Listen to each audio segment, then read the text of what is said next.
Bueno, hola, buenas tardes. Vamos a dar inicio a la actividad de hoy, la presentación del doctor Gabriel Reyes. Contarles que esta actividad es parte de las actividades de extensión que hacemos en el Magíster en Psicología Educacional de la Universidad del Desarrollo. Así que darles a todos la bienvenida y agradecerles por estar aquí un día viernes en la tarde. Al menos acá en Santiago estamos con harto frío y lluvia, así que se agradece mucho que quieran unirse. Algunos aspectos prácticos, como estamos en formato de seminario web, está activado el chat. Ahí, buenas tardes, están saludando algunas personas. Y también tenemos activadas las preguntas y respuestas. Entonces, la modalidad en la que vamos a trabajar hoy día va a ser, Gabriel va a exponer primero, y yo voy a estar atenta ahí a las preguntas para ir moderándolas. De todas maneras, hacia el final de la presentación vamos a dejar un espacio un poco más de conversación con las preguntas. Así que eso, entonces, gracias Gabriel también por aceptar esta invitación, y voy a dejarlos entonces con el conversatorio de metacognición, psicología cognitiva y educación. ¿Por qué es importante la metacognición para potenciar el aprendizaje? Gabriel Reyes, entonces, como dice, jefe de laboratorio de ciencias cognitivas del Centro de Apego y Regulación Emocional, CARE de la Universidad del Desarrollo, es filósofo de la Universidad Católica y doctor en Ciencias Cognitivas de la Universidad Pierre-Marie Curie de Francia. Gracias, Gabriel. Te dejo. Hola, ¿cómo están? ¿Me escuchan?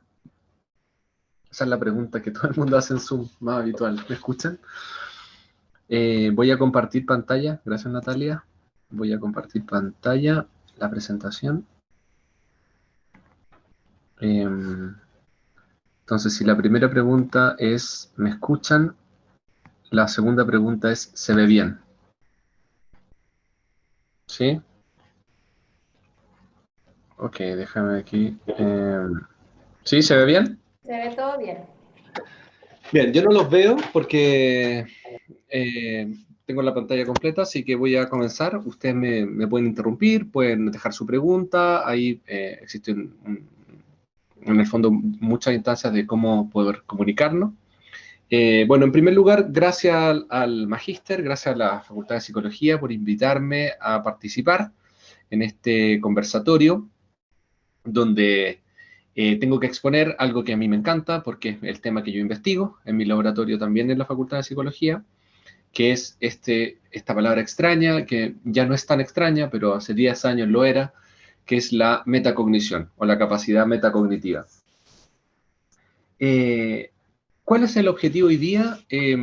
Explicarles qué es metacognición. Por supuesto que en el cortito tiempo que tenemos no puedo abarcar todo el amplio espectro del estudio metacognitivo, pero me voy a focalizar en el aprendizaje, la contribución al aprendizaje y algunas otras investigaciones recientes que en el fondo nos van a permitir comprender qué es y por qué es necesario potenciar la metacognición para contextos de educación o de aprendizaje. Bien, lo primero en el fondo es introducir el concepto. Cuando nosotros pensamos en la metacognición o en variables psicológicas, lo primero que nosotros imaginamos es que nada tiene que ver con la educación, o que la educación de alguna manera tiene sus reglas propias, como si la psicología o la psicología cognitiva o la neurociencia. Sí, se ve bien, ¿cierto? Que alguien me confirme con el micrófono, por favor. ¿Sí? Ay, no, alguien me confirme, por favor, con el micrófono abierto, que me diga sí. ¿Sí? Ya, perfecto. Ya, perfecto. La primera idea, en el fondo, básica, es que los individuos, en el fondo, cuando conocen o cuando aprenden, cuando están relacionados con sus actividades diarias, ejecutan la metacognición casi sin darse cuenta. Les voy a dar varios ejemplos. Cuando usted se levanta en la mañana y dice, bueno, tengo que ir al trabajo, bueno, o tengo que, qué sé yo, conectar al Zoom a mi hijo o a mi hija para que se conecte a las clases online, o tiene que, qué sé yo, en mi caso, preparar el almuerzo o lo que sea, ¿ok? En todos esos casos, en el fondo usted tiene una disposición mental respecto a lo que quiere hacer. ¿Qué significa eso, Gabriel? Que uno se planifica. Uno dice, me va a tomar 5 minutos, 10 minutos, 15 minutos, 1 hora, etcétera, ejecutar aquello que quiero realizar. Y de esa manera uno no anda topando con el tiempo, no anda, las actividades las puede organizar en el día. ¿Qué estás diciendo, Gabriel? Bueno, lo que estoy diciendo es que los sujetos tienen la capacidad de monitorear su tiempo, la capacidad de organizarse potencialmente en el espacio. Esa capacidad de acceder al tiempo que me lleva o que me conlleva un comportamiento se llama metacognición. Es un ejemplo de metacognición. Veamos otro, más sencillo. Imagine usted que usted es profesora y tiene que corregir para mañana, qué sé yo, estoy sacando un ejemplo de la manga, 20 exámenes, pero está sumamente cansada. Y sabe, y ahí es la palabra clave, sabe que si no lo hace pronto, no va a poder alcanzar. Es decir, que tiene un conocimiento subjetivo, que se conoce usted a sí misma y sabe que si no parte ahora, en el fondo, y dilata esta situación 1 hora más, en el fondo, no va a poder revisar todos los exámenes. Es decir, que usted, a través de un conocimiento subjetivo interno, ¿ok?, es capaz de modular su comportamiento. Otro ejemplo, más simple. Imagínese usted que usted es un juez, no creo que venga aquí un conversatorio, o puede ser un conversatorio, un juez, y el fiscal le entrega cierta evidencia, ciertas pruebas en dirección, bajo la motivación de culpar o exculpar a un imputado, ¿ok? El juez lo que tiene que hacer es ver las pruebas y sopesar, evaluar si tiene la suficiente evidencia para declararlo culpable o inocente. ¿Qué es lo que está haciendo ese juez? Está, a través de un criterio subjetivo, monitoreando su estado interno y preguntándose a sí mismo, a lo mejor automáticamente, ¿sé realmente que tengo la suficiente evidencia para condenarlo o no? Es decir, que en último término la decisión de ese juez es de carácter subjetiva, vamos a decir, es de carácter metacognitiva. Con estos ejemplos simplemente quiero introducir este concepto que es de suma relevancia no solamente para la educación, sino también para otras áreas, y es más antiguo que la propia psicología. ¿Cómo define John Flavel el año 1979 esta noción extraña, metacognición? Como el conocimiento que tienen los individuos sobre sus propios estados mentales. Es decir, que yo sé que algo me va a costar, que yo sé que si duermo 5 minutos más, alcanzo a llegar al trabajo, que yo sé que en el fondo si soy un cirujano y puedo en el fondo puedo extender la operación 5 minutos más sin que se me acabe, sin que pase un desastre. Que yo sé que soy un juez de la República y sé que tengo la suficiente información para declarar culpable a una persona. Es decir, es un conocimiento de los propios estados. Es precisamente lo que no tiene, y aquí voy a poner un tema polémico, un robot, por ejemplo, la inteligencia artificial, donde ellos no son conscientes, palabra clave, conscientes de sus propios estados mentales. En estos casos, los seres humanos y algunos primates superiores tendrían esta capacidad propiamente humana, no exclusivamente humana, porque hay algunos primates que también se ha detectado que podrían tenerla, y que de alguna manera nos permite conocernos a nosotros mismos. Esta idea, muy antigua por lo demás, no es psicológica.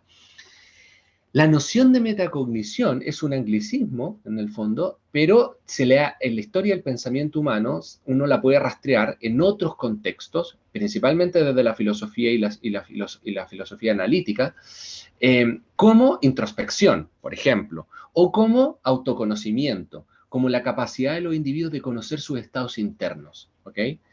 El aforismo en Delfos, en el templo de Apolo, muy famoso, ahí está en griego, dice gnosis auton, que viene a decir algo así como conócete a ti mismo. Esa máxima griega que tenía que ver con el deber moral de cómo construir buenos ciudadanos para la polis, ¿ok?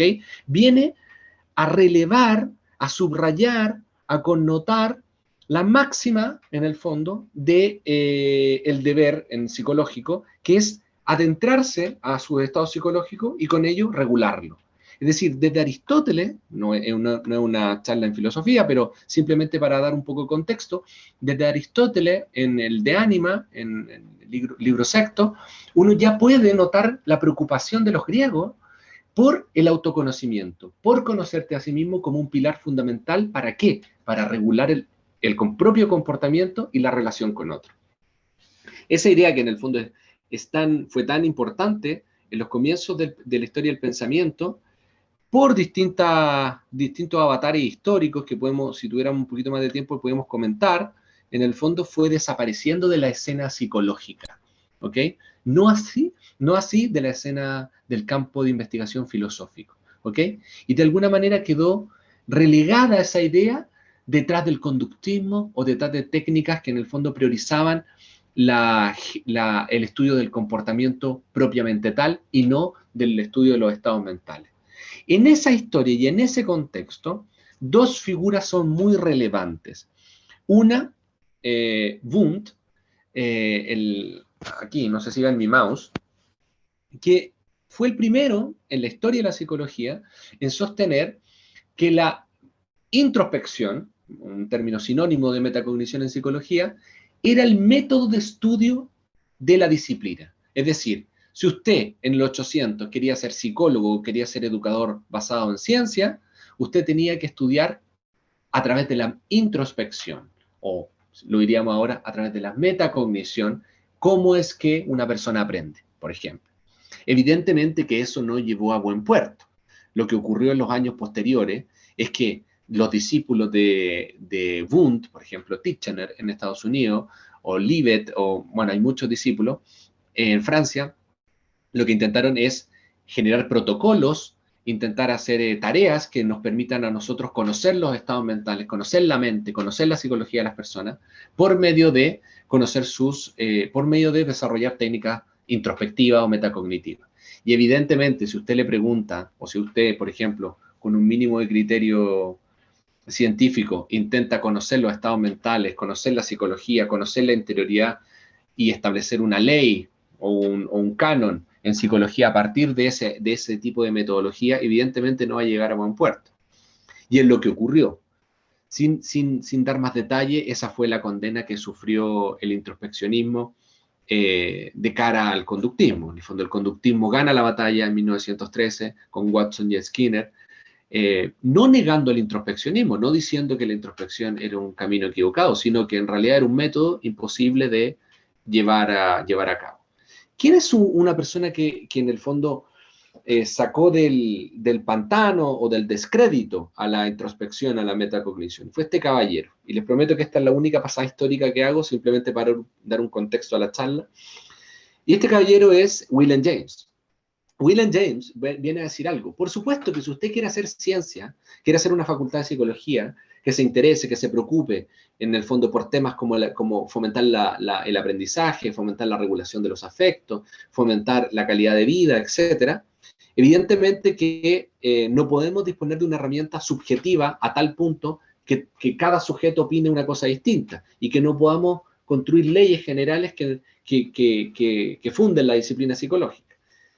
Entonces, William James tiene una idea que a mí me parece revolucionaria, que podemos discutir si es propia de William James o no, también hay otros que se la han atribuido mucho antes, que es la siguiente, que en realidad la introspección o la metacognición no es un método de acceso a la vida mental. No es que yo digo en la mañana, me voy a conocer a mí mismo, como decían los griegos, a través de la introspección, y voy a pensar en todo mi estado psicológico, que sería básicamente como ir al psicólogo clínico, sino que la introspección también es un objeto de estudio en cuanto tal.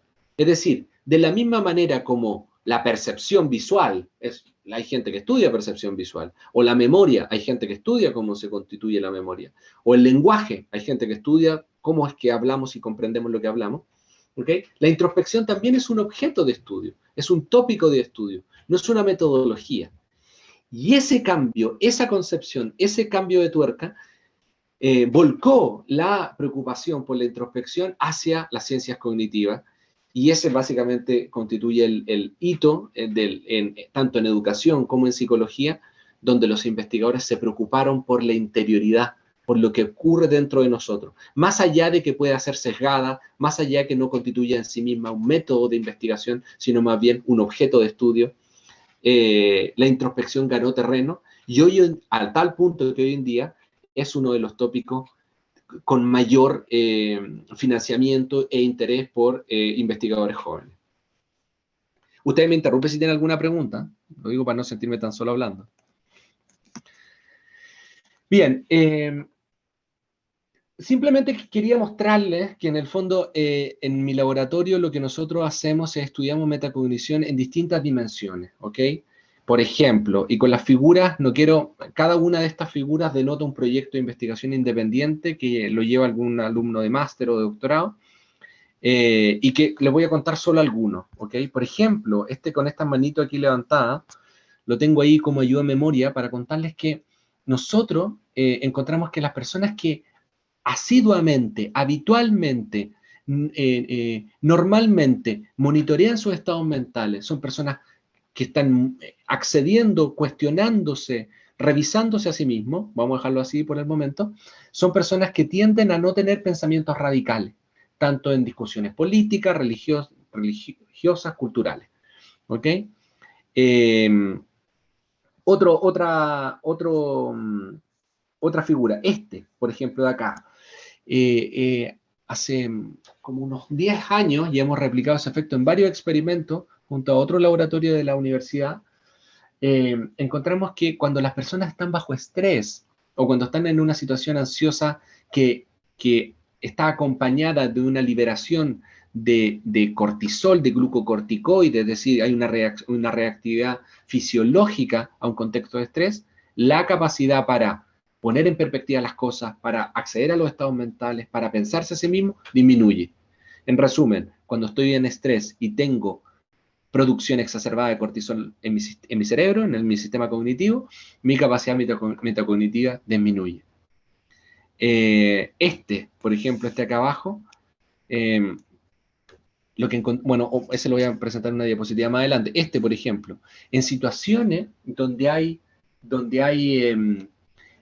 algunos fármacos, algunas drogas particulares,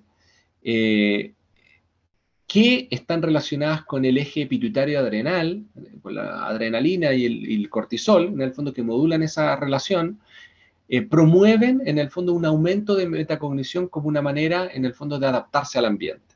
Entonces, como ustedes pueden ver, la metacognición no es un tópico exclusivo de la educación propiamente tal, sino tanto la psicología política, la neurociencia, la psicofarmacología, la psiconeuroendocrinología, se ha interesado por este tópico, ¿ok? Tal es así que en el fondo hay dos libros importantes. Yo esto le cuento a mis estudiantes cuando llegan al laboratorio. Hay dos libros importantes. Uno son las bases cognitivas y neurales, en el fondo de la capacidad metacognitiva, que es el libro verde de la derecha, como también desde los años 80, Adrian Wells viene promoviendo una terapia basada en la autorreflexión o el autoconocimiento. ¿Ok? Así que hay mucha evidencia. No es algo que esté en los últimos 4 o 5 años, y que en el fondo la comunidad científica, inclusive aquella que en el fondo pone en tela de juicio en el fondo algunas variables psicológicas, ha aceptado la metacognición y la considera un valor a investigar. Esto es lo que le comentaba del estrés, que quise poner esta diapositiva en el fondo para insistir un poco. Creo que en el fondo deja bien el punto y nos permite entender qué es esto raro que está hablando Gabriel de la metacognición.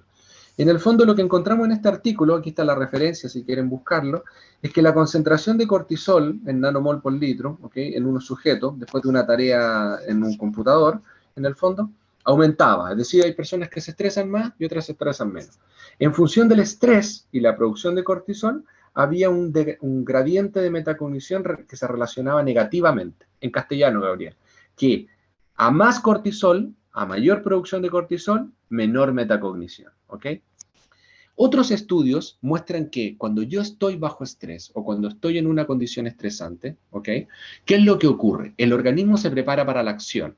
Hay toda una activación de ciertos sistemas que regulan, en el fondo, al sujeto para la acción. Dilatación de la pupila, aumento de tasa cardíaca, tensión muscular, mayor producción de saliva, etc. Son todos mecanismos evolutivamente adaptados para preparar al organismo para enfrentarse a un depredador o alguna amenaza, los cuales son, siempre lo digo en la charla o seminarios que me toca dar, que en el fondo es profundamente inadecuado todos esos cambios hoy día. Porque, ¿qué saco yo con tensar los músculos cuando tengo que ir a la oficina de mi jefe, por ejemplo? Si tengo que ir igual. Bueno, pero evolutivamente están adaptados para generar esos cambios. Y esos cambios tienen una firma, un correlato neural, que se traducen en sistemas subcorticales emocionales de regulación emocional. Lo interesante es que estos estudios mostraron que cuando yo estoy bajo estrés, piensa en un niño en un colegio que está bajo estrés o en la universidad, ¿ok? La activación de este sistema que lo prepara para la acción al sujeto, en el fondo, inhibe otro sistema, porque la activación que prepara al individuo para la acción no es gratis, tiene que sacar recursos de alguna parte, y los saca precisamente de aquellos recursos que más necesitaría un estudiante universitario o un estudiante en un colegio para salir del peligro, que son recursos prefrontales, que son recursos que utiliza la metacognición. Es decir, para los que van un poco perdidos, que cuando yo estoy en un contexto estresante, se produce una mayor activación en zonas que no tienen que ver con el planeamiento y el procesamiento consciente de la información, ¿ok? Sino en zonas que tienen que ver con la respuesta a una amenaza inminente. Y en desmedro de esa actividad, hay una hipoactividad, se disminuye la actividad en zonas donde yo necesitaría para reflexionar. Y es precisamente lo que encontramos. A mayor sensación y experiencia basada hormonalmente en el estrés y en el cortisol, en el fondo, menor también metacognición. A mayor experiencia estresante, menor metacognición. ¿Okay? Precisamente porque las áreas que controlan o que están a cargo de una buena metacognición se inhiben cuando estoy en ese estado. Otro artículo interesante que les comenté previamente que también me permiten a mí introducirme al tema de la metacognición es una investigación que realizamos hace un par de años, en conjunto con la Universidad Austral de Chile, que es el mindfulness. En ese momento estudiábamos si podíamos entrenar la capacidad metacognitiva, una cosa muy, muy, muy importante. De hecho, si ustedes se fijan, todos los programas educacionales o educativos o de entrenamiento educacional que ustedes pueden comprar, que hay distintas baterías, que hay distintas promociones, etcétera, desde los años 70, no es algo nuevo. En el fondo, todas parten de un principio, que usted puede entrenar al alumno a mejorar su metacognición. ¿Qué me quiere decir con eso, Gabriel? Que en el fondo el alumno puede aprender a monitorear sus procesos mentales, a regular sus procesos mentales y por tanto ser más autónomo y más eficiente en la nueva información que adquiere, es decir, aprende mejor. Esa es la máxima. Algunos tienen distintas formas, distintas metodologías, pero ese es básicamente el principio. Lo que nosotros queríamos averiguar aquí en este artículo, publicado el año 2019, fue si realmente podíamos entrenar la capacidad metacognitiva, ¿ok? Y no los voy a aburrir con algunos detalles, si quieres podemos volver en pregunta y le explico los detalles, pero encontramos que sí, que efectivamente podemos, si realizamos un tipo de entrenamiento particular, podemos mejorar la metacognición a través de mindfulness, a través de técnicas meditativas. Solamente de manera especulativa, no tengo ninguna evidencia de aquello. Ustedes podrían imaginar, por ejemplo, cómo aumentar, en el fondo, la sensibilidad al aprendizaje, aumentar el aprendizaje en sus estudiantes, disminuir tasas de estrés y de sintomatología o efectos negativos en los estudiantes, simplemente, en el fondo, con técnicas de relajación o de mindfulness en la primera hora o qué sé yo, cuando llegan los alumnos al colegio o a la universidad. ¿Ok? Eso no es una locura. Nosotros tenemos evidencia científica de aquello. Entonces, todo esto, ¿por qué se los cuento? Se los cuento porque en el fondo tenemos que llegar a este punto. ¿Cómo es que los individuos monitorean sus estados mentales? Llegado a este punto ya entendemos más o menos qué significa monitorear los estados mentales. Significa tener la capacidad de acceder a mis estados mentales, conocerlos, ser consciente de aquello y en el caso que necesite, modularlos, corregirlos. ¿Ok? ¿Y por qué yo quisiese hacer eso? Porque un estado mental es el aprendizaje. Es decir, cuando yo estoy inmerso en un estado de aprendizaje, y aquí viene una palabra importante, por favor atento, yo sé que estoy aprendiendo. Cuando yo levanto la mano en la sala de clase, también he sido alumno muchas veces y sigo siendo, levanto la mano y digo, no entiendo, no sé, ¿qué estoy realmente haciendo cognitivamente? O realmente, ¿qué está ocurriendo psicológicamente hablando?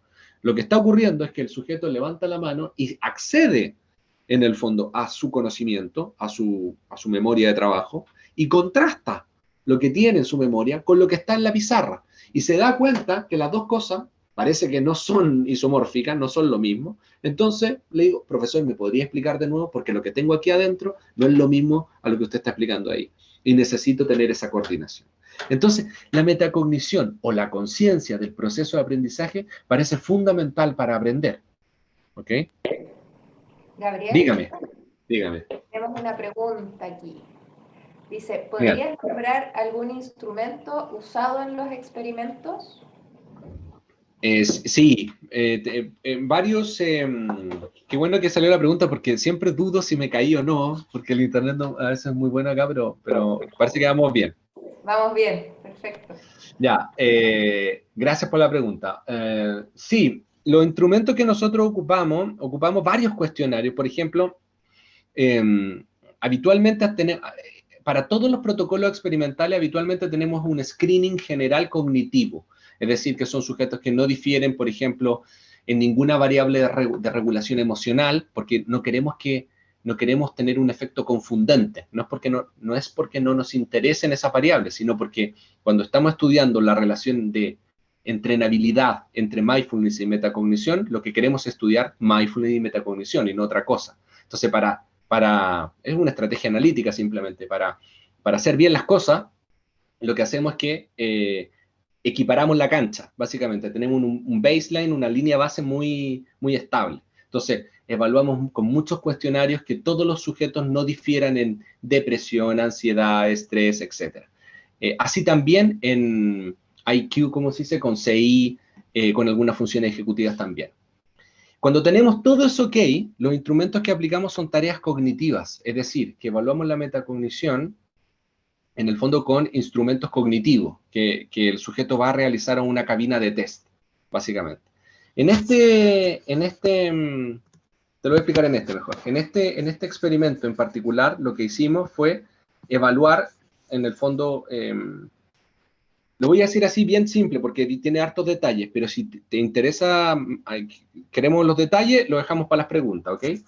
Básicamente lo que hacemos en esta tarea es que le preguntamos al sujeto, le presentamos unos parches, ¿ok? Unos parches de luz que se llaman Gabor patch, ¿ok? Y en dos escenas, por 250 milisegundos, ¿ok? En la escena A y en la escena B, ¿ok? Entonces, ¿qué ocurre? Que el sujeto lo que tiene que hacer es decirme, este es un ensayo, la tarea se repite 600 ensayos, está 1 hora en el computador. Después tiene una gratificación para que no sea tan terrible. Entonces, el sujeto lo que tiene que hacer es decidir en cuál de estas dos escenas hay un elemento con distinta inclinación. Si te fijas bien y miras la pantalla de cerca, este elemento tiene una inclinación distinta. ¿Te fijas? Entonces, la decisión del sujeto es en cuál de estas dos, en la 1 o en la 2, se presentó un elemento distinto. Entonces, aquí la respuesta correcta, yo te la encerré aquí con un circulito, es la 2. Entonces hay 2. Ya, pero eso no es lo que me interesa. Lo que me interesa es lo que viene después. Después le pregunto, la confianza en la decisión. ¿Cuánto confías tú en que decidiste correctamente? Mira, repite conmigo.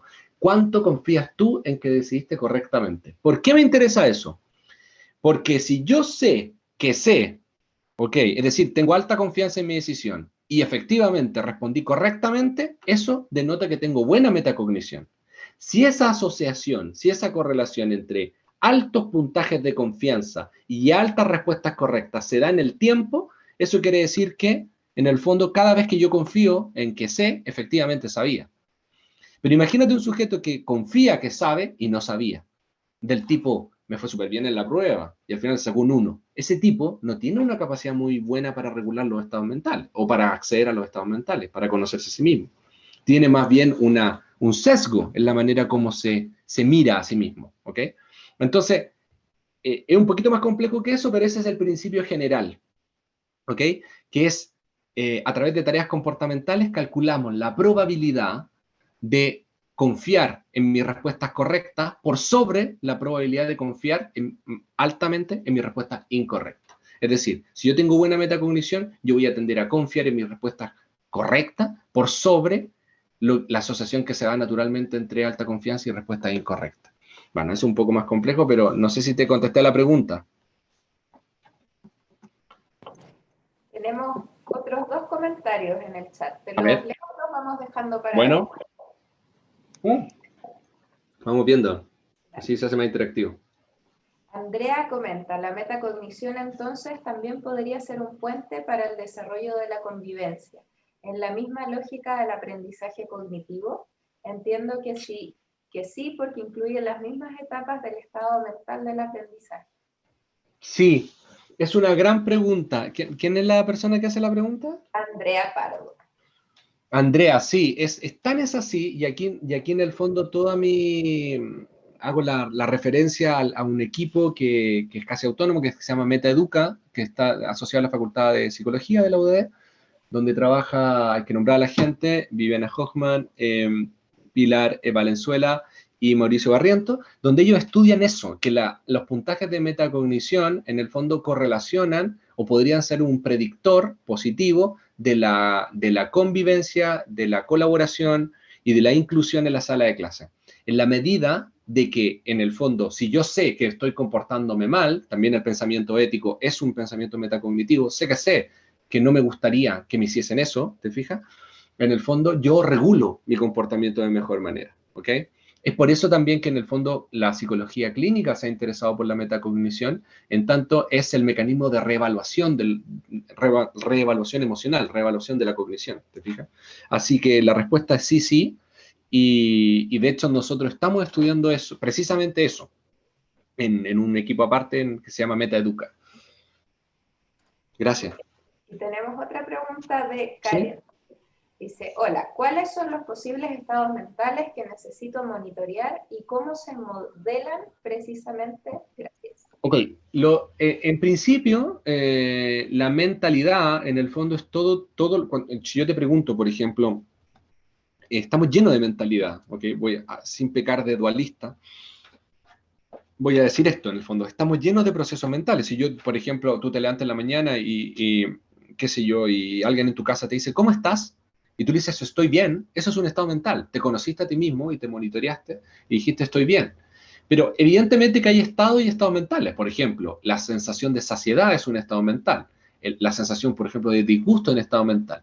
El tema es que no podemos monitorear, no podemos interesarnos e investigarlas todas, no solamente por una cuestión de tiempo y espacio, sino porque en el fondo nos tenemos que centrar en los fenómenos que nos interesan.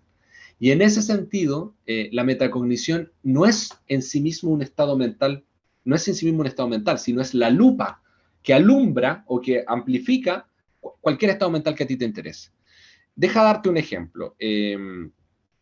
Marion Rouault publicó un artículo, una neurocientista famosa, eh, publicó un artículo el año 2019 que mostró que los pacientes que tienen depresión tienen más alta metacognición que los pacientes normales.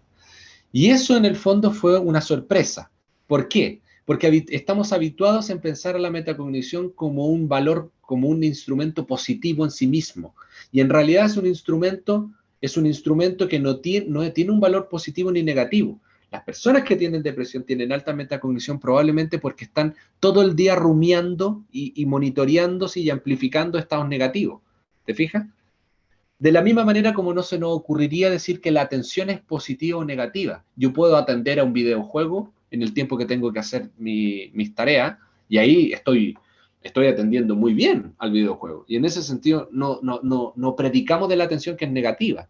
¿Te fijas? Simplemente que la atención está desviada en otra cosa. Lo mismo para la metacognición. La metacognición puede ser ocupada en otra cosa. O sea, yo puedo estar en la sala de clase haciendo metacognición, sé que estoy fantaseando con las vacaciones, por ejemplo, de salir del frío, y no atendiendo al profesor. Y ahí estoy haciendo metacognición también, ¿te fijas? O sea, la idea es, la metacognición es un proceso que tiene que versar sobre los contenidos mentales que nos interesa investigar y que nos interesa promover. En este caso puntual, ¿cuál? Bueno, la regulación de los procesos de aprendizaje. Que los niños, en el fondo, que los estudiantes en general, puedan acceder a cómo aprenden, a aprender a aprender. Básicamente esa es la máxima, ¿ok? Y de eso se va a tratar hoy día la presentación. ¿Cómo es que aprendemos a aprender? Sí, no sé si contesté a tu pregunta, Andrea. Parece que sí, sí, Andrea dice que muchas gracias. Tenemos una Ya, muy tercera bien. pregunta, no sé si quieres Ya, seguir. bueno. Sí, no, sí, me encanta, porque así Súper. interactúan. Ya, María Leiva dice, ¿cómo se puede describir sesgo en el contexto de educación parvularia? Sesgo metacognitivo, ahí le contrapregunto. Más interacción. Sí, dice. Ya, ese es ahí yo, si mi estudiante, no creo que esté, debe estar en otra, pero si mi estudiante doctoral, que ahora ayer pasó la candidatura, así que mil felicitaciones a él, Mauricio Barrientos, estuviera aquí, diría que él te conteste porque él estudia precisamente eso, el sesgo metacognitivo. Te lo explico y lo voy a explicar un poquito más adelante, así que la última pregunta y ahí me impulso, bajo un poquito la tierra.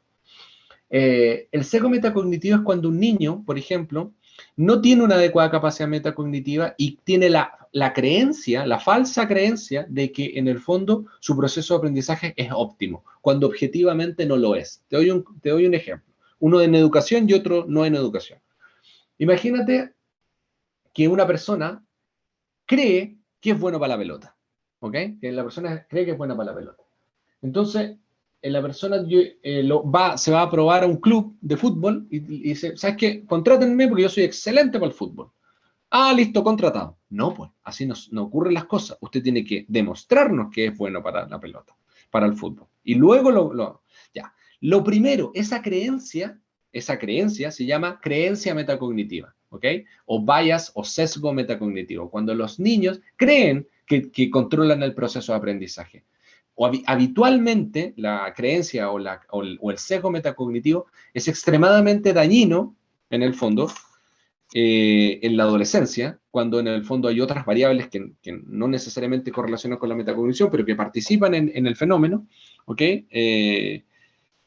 Variables contextuales, qué sé yo, sociales, etcétera, de la propia de la adolescencia, donde ocurre muy habitualmente el sesgo metacognitivo. ¿Qué quiere decir en concreto? Que los niños, por ejemplo, dicen, no, no sé, cuando efectivamente saben, o sí sé, no tengo para qué estudiar, y no sabían, ¿ok? Ocurre también en los primeros años de universidad. Es muy claro de la deserción universitaria y las malas calificaciones universitarias ese fenómeno. Y en ese sentido es símil lo que te estoy diciendo, en el fondo hizo una conexión con el tipo que dice soy bueno para la pelota. En realidad, nosotros como investigadores no podemos evaluar la metacognición a partir de la creencia de los sujetos. Y es por eso que realidades comportamentales para hacer lo que haría un entrenador de fútbol. Juegue, señor, a la pelota y quiero ver lo que usted tiene buena metacognición. Es decir, que nosotros calculamos algo que llamamos en el laboratorio, no por nosotros, es la literatura en el mundo trabaja con este concepto, que se llama eficiencia metacognitiva. ¿Cuán eficiente metacognitivamente soy? Y eso se puede graduar, se puede medir. Hay algunos que creen que es un rasgo de personalidad, que yo vengo con eso, culturalmente guiado, por ejemplo, y también familiarmente cultivado, ¿ok? ¿Qué quiero decir con eso? Que en el fondo la metacognición se gesta en la relación del familiar interna, por ejemplo, solamente para, van saliendo un montón de temas, solamente para que no se me vaya este ejemplo. Nosotros en el laboratorio tenemos un resultado que en el fondo las madres que leen a sus hijos, en el fondo sistemáticamente cuentos, no cualquier cuento, sino cuentos que cuando son muy chiquititos, que ponen en perspectiva al niño o a la niña, en el fondo cuando lo ponen en perspectiva, ¿qué significa? Que él simula ser un personaje, el emocionario, por ejemplo, ¿cómo te sentirías tú en esta situación? ¿ok? De alguna manera promueven el pensamiento metacognitivo, lo cual se ve reflejado en los años posteriores en la educación. Por ejemplo, ¿te fijas? Entonces, eso básicamente se entiende por metacognitive bias, sesgo metacognitivo y eficiencia metacognitiva. ¿Te contesté? Que me haga con el dedito. No, no lo estoy viendo, veo la diapositiva. ¿Sí? Yo creo que sí. ¿Sí? No. Sí, dice que sí. Sí, qué bueno. Bueno, entonces para avanzar en esto de la metacognición, que es el tópico de hoy día, en el fondo voy a ir avanzando de a poco, aproximándome. Ya ustedes tienen una idea. Esta primera parte quería yo simplemente entrar con un fuerte para que ustedes vieran en el fondo el contexto de qué es esto de la metacognición. Bueno, es la capacidad de los individuos, de todos nosotros, no es una habilidad especial. En los años 90, no sé si ustedes se acuerdan que era muy famoso el apego, y que todavía, pero menos, y que en el fondo en algunas matronas te decían, uy, no tuvo apego, no tiene apego. Entonces para el apego te llevaban como a tu hijo, ¿te fijáis?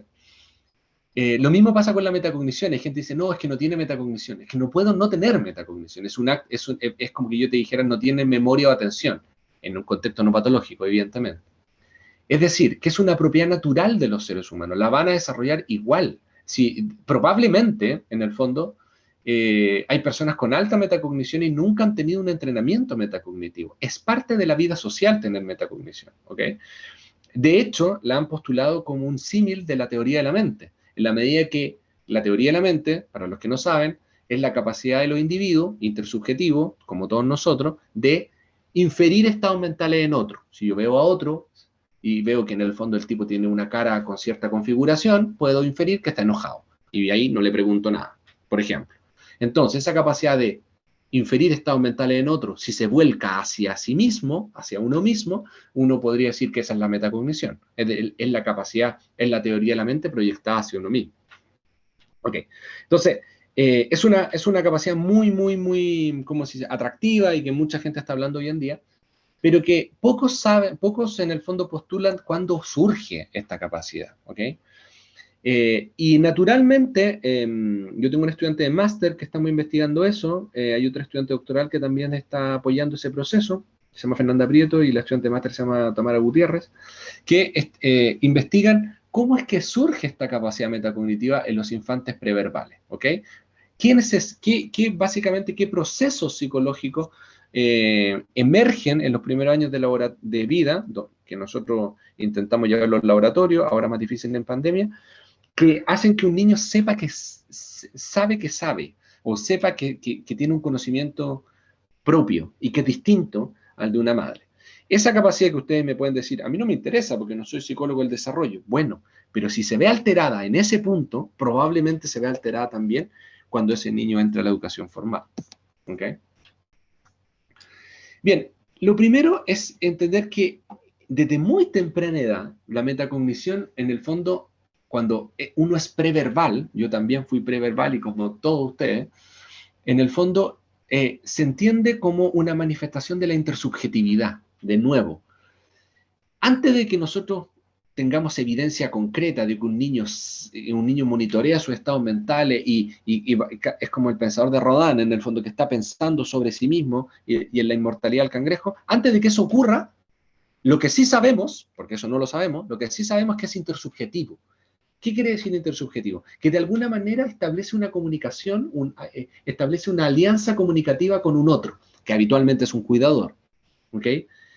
Y que de alguna manera su comportamiento denota una intención comunicativa e intenta comunicarse. ¿Para qué? Para obtener un fin. ¿Cuál? La mamadera. O que lo cambien, o que lo tomen, o que no sé cómo se dice eso. ¿Me entiendes? Es decir, que la intención comunicativa de los niños, de días, en el fondo, denota, de alguna manera, un espacio subjetivo que es el estado muy inicial, muy seminal, que en el fondo va a dar inicio a ¿qué? A la subjetividad y al autoconocimiento, a la metacognición.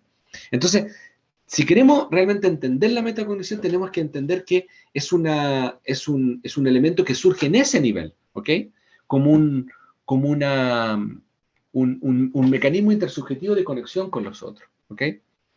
Entonces, ¿cómo nos comunicamos intersubjetivamente? Yo les traigo esa pregunta. Y aquí en el fondo, evidentemente, y aquí estoy siguiendo a un autor muy, muy interesante, que se llama Michael Tomasello, en Origen de la Comunicación Humana, lo pueden seguir ustedes también, que él sostiene que la comunicación no puede haber sido originada por un código, es decir, los niños chiquititos, en el fondo, no se comunican con un código preestablecido, sino que de alguna manera tienen una experiencia subjetiva en conjunto, por ejemplo, si usted imagina a la diada, mamá, hijo, en el fondo, y se coordinan en esa comunicación, ¿ok? Las palabras o los códigos que utilizamos luego, que le diga naná, nunú, mamadera, biberón, o la palabra que utilice, en el fondo, es una chapa, ¿cómo se dice? Es un sticker que yo voy a poner sobre una comunicación ya preexistente, es decir, un sentido compartido entre mamá e hijo preexistente. Ese sentido compartido preexistente no es otra cosa que la subjetividad. La pregunta está ahora, y aquí me adelanto y hago un spoiler, la pregunta está en cómo conozco esa subjetividad. Si sé que tengo esa subjetividad, eso es metacognición. ¿Okay? Simplemente para no dejar cabo suelto, lo que dice Tomasello es que, y aquí leo, todo código asume que preexiste cierta forma de comunicación que está siendo codificada. De la misma manera que el uso de la moneda asume una práctica preexistente, el trueque. Es decir, yo no podría entender la moneda si previamente yo no sería capaz de entender el trueque. Es decir, el que yo te doy algo y tú me das algo a cambio. ¿Okay? Tengo que entender la noción de trueque para que la moneda haga sentido. Lo mismo el lenguaje subjetivo. Tengo que entender que el otro entiende, que el otro es capaz de entender mi mente cuando le digo, cuando le indico algo, eso se llama atención conjunta, cuando le indico algo, para que yo lo haga, porque si el otro no me va a entender nada, ¿ok? Si yo proyecto en el otro la incapacidad del otro de entenderme a mí, no voy a ejecutar ningún movimiento como niño. Entonces los niños preverbales, y esta es una idea de Wittgenstein, en el fondo un filósofo muy importante, pueden acceder al lenguaje, acceden al lenguaje intersubjetivo, solo si poseen un significado compartido en el acto comunicativo. Es decir, cuando se comunican con otros, cuando establecen comunicación con otros, ¿ok? En el fondo lo hacen porque previamente, antes de iniciar la comunicación, ya tenían un lenguaje subjetivo, ya sabían que el otro los podía entender. El otro era un agente válido de comunicación, ¿ok? Y eso, si ustedes piensan, ocurre en los primeros días de vida, ¿te fijan? O en las mímicas que se generan entre madre e hijo. Entonces, la pregunta del millón, que no tengo respuesta porque es una pregunta empírica muy compleja, es si eso es no metacognición. Si el niño sabe que se está comunicando con su mamá en un lenguaje protoverbal en los primeros días de vida. ¿Te fijas? ¿Qué es lo que ha mostrado la investigación? Es que los niños que intentan comunicarse y no hay un cuidador que responda a esa comunicación, se generan deterioros metacognitivos posteriores. Por ejemplo, entonces, en un montón de investigaciones en desarrollo, después no soy experto, pero es conocida investigación en desarrollo donde una baja estimulación en los primeros años de vida genera deterioro en el control de la subjetividad, es decir, en la metacognición en años posteriores. No podemos comenzar por el lenguaje para explicar el lenguaje. Esa es una gran frase.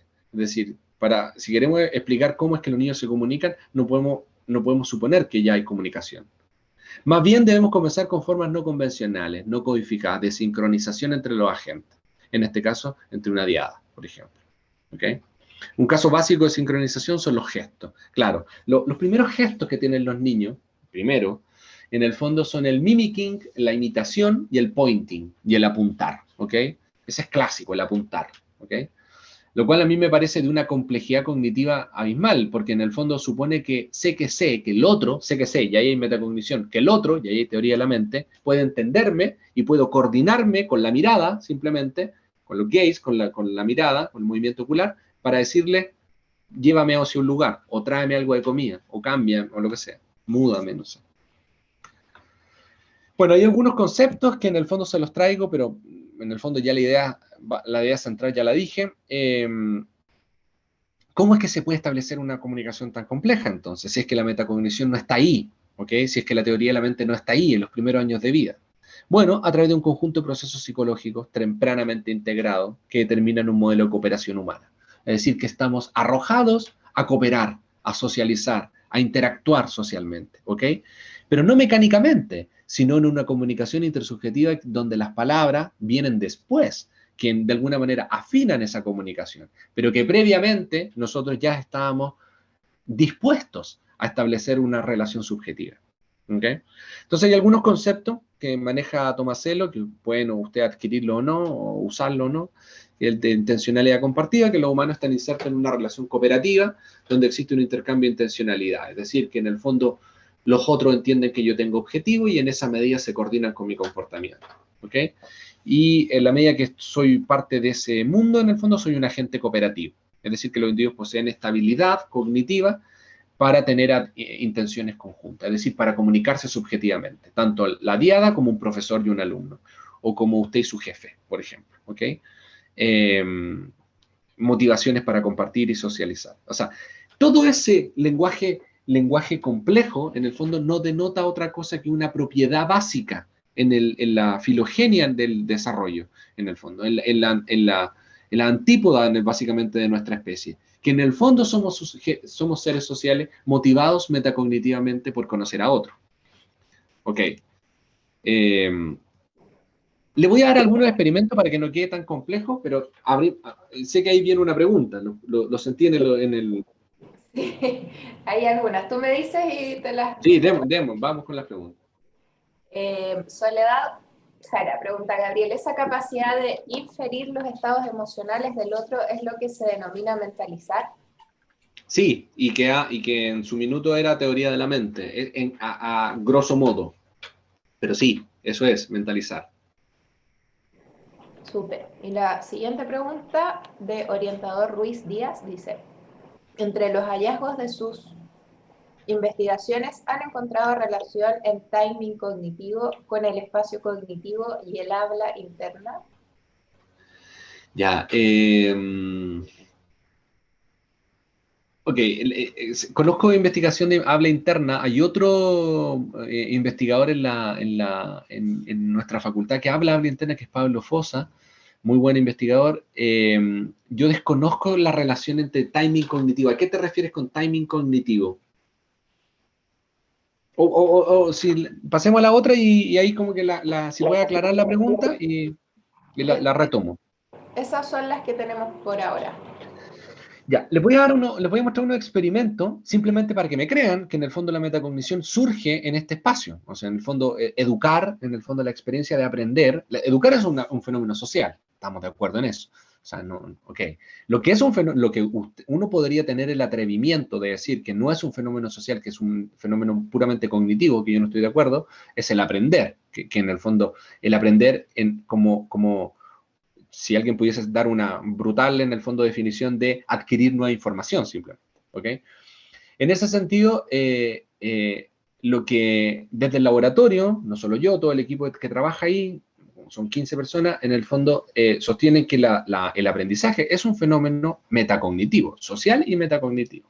Les voy a mostrar un ejemplo de una investigadora que es amiga de nosotros, que ha venido a Chile, a la UDD, y ha participado en un montón de instancias con nosotros, se llama Luis Cupil, okay, que también ha presentado, hay unos videos de ella en UDTV, así que la pueden chequear ahí. Es este artículo, que un gran artículo, fue muy renombrado en el mundo porque ella prueba que infantes preverbales de menos de 12 meses tienen metacognición. Okay. Entonces les voy a contar un poco el experimento. No voy a dar tanto detalle, pero también lo mismo, pueden preguntarme. Imagínense ustedes que llega un niño de menos de 12 meses y se enfrenta a una investigadora, la cual le muestra un juguete. Estoy en Start, no sé si ven mi mouse. ¿Ok? Sí, se ve. Ya, entonces la investigadora le presenta el juguete y le dice, mira, te voy a esconder un juguete. ¿Ok? Entonces el niño, en una condición, que vamos a llamar esta condición la condición posible, ¿ok? En esta condición le muestra el juguete donde lo escondió. Y el niño mira el juguete y sabe dónde lo escondió. Ya. Luego, la investigadora cierra una cortina, ¿ok? y la cierra por 3 tiempos, en distintos niños, evidentemente. A algunos niños les cierra la cortina por 3 segundos, otra por 6 segundos, a otros niños les cierra la cortina por 9 segundos y por 12 segundos. Hasta aquí, lo que ha ocurrido es que la investigadora tiene un niño que le muestra un juguete, esconde el juguete y luego le cierra una cortina. ¿Para qué? Para que el niño olvide dónde se escondió el juguete. Si yo le cierro la cortina por 12 segundos, es más difícil saber dónde le escondió el juguete, porque al niño se le va a olvidar en 12 segundos. De alguna manera, los segundos que transcurren en el cierre de cortina tienen que ver con la dificultad de la tarea o el olvido de la posición del juguete, dónde estaba escondido. Ok, hasta aquí vamos bien, supongo. Luego, lo que ocurre es lo siguiente, que se abre la cortina y el niño tiene que apuntar dónde está el juguete, en qué caja, ¿ok? Pero a los niños también si el niño apunta y le achunta la caja, o sabe que sabe, la investigadora le da el juguete, se lo entrega. Pero todos los niños estaban entrenados a que si ellos no sabían, ¿ok? Le podían activar un segundo tipo de respuesta, que se llama Ask for Help, la petición de ayuda. Entonces, ¿qué ocurría? Que cuando, ponte tú, que el niño le muestra aquí en el start, en el fondo, dónde está el juguete, lo esconde, pasa un tiempo variable, que puede ser 3 o 6 o 9 o 12, luego el niño le abre la cortina e indica, y si no sabe, hace lo que está acá abajo, ask for help, es decir, mira a la mamá que está al lado y la mamá le da la caja correcta. Ya, ¿lo entienden ahí, cierto? ¿Sí? ¿Alguien? ¿Dicen que sí?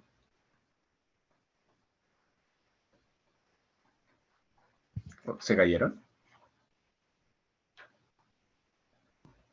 No. Ah, ya. ¿Lo entendieron, cierto? Sí, ya. Sí, hay muchos sí Eh, en el chat. ya, muy bien. Entonces, ¿qué ocurre? Que esto se hizo en dos versiones. En una versión donde el niño en el start podía ver dónde estaba escondido el juguete, esa es la versión posible, o bien en una versión imposible, donde el niño no podía ver dónde estaba, porque la cortina también se cerraba antes. ¿Ok? Ya. Les voy a explicar los resultados lo más simple posible. Este gráfico que está acá, no sé si lo están viendo, en el A la izquierda, es la probabilidad de gatillar una respuesta de ayuda. Es decir, la probabilidad de gatillar el Ask for Help. Ok. Cuando la mamá le cerraba la cortina, antes, es decir, al comienzo del experimento, es decir, la condición imposible. ¿Por qué imposible, Gabriel? Porque era imposible que el niño supiese, pues, si nunca vio dónde le escondieron el juguete. Okay. Si era la condición imposible, la probabilidad de que el niño gatillara el Ask for Help era de un 60%, de un 0.6, un 60%. Y más.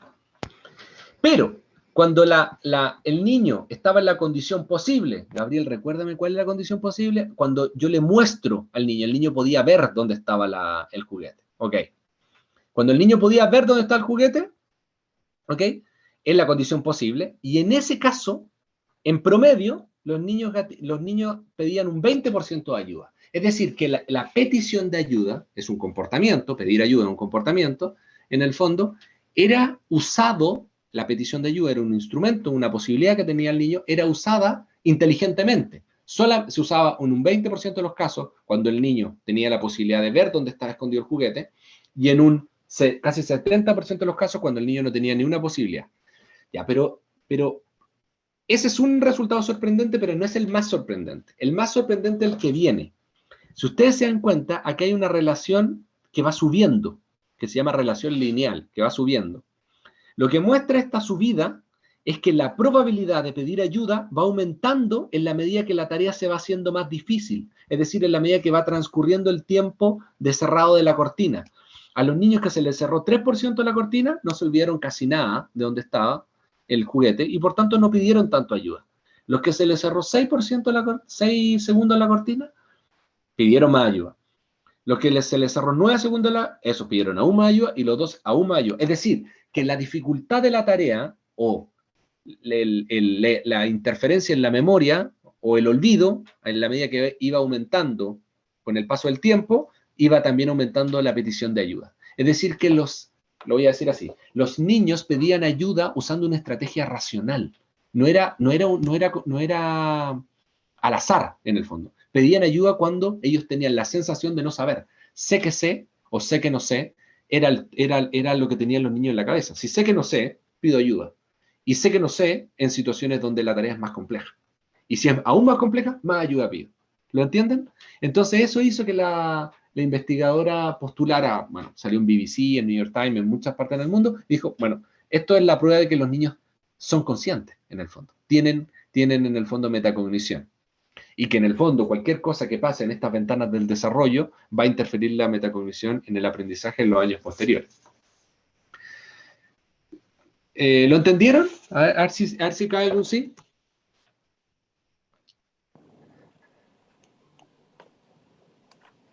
Hay varios Ninguno. sís. Ah, ya, sí, ya. Varios sís. Y ahí está la explicación de la pregunta y hay otra pregunta más. A ver, la otra pregunta, a ver si se relaciona con el experimento. La otra, el pointing, no sé si lo Sí, estoy diciendo bien, sí, ¿sería el pointing. inicio de la metacognición? Claro, ese podrías postularlo al menos conceptualmente. Claro, porque los otros son reflejos, los que tú tienes antes no denotan una intención comunicativa, el reflejo de succión o el reflejo de la marcha, ¿te fijas? Puede ser un reflejo de la especie, pero el pointing, cuando alguien apunta con una intención, podríamos decir que sí, que en los primeros días de vida.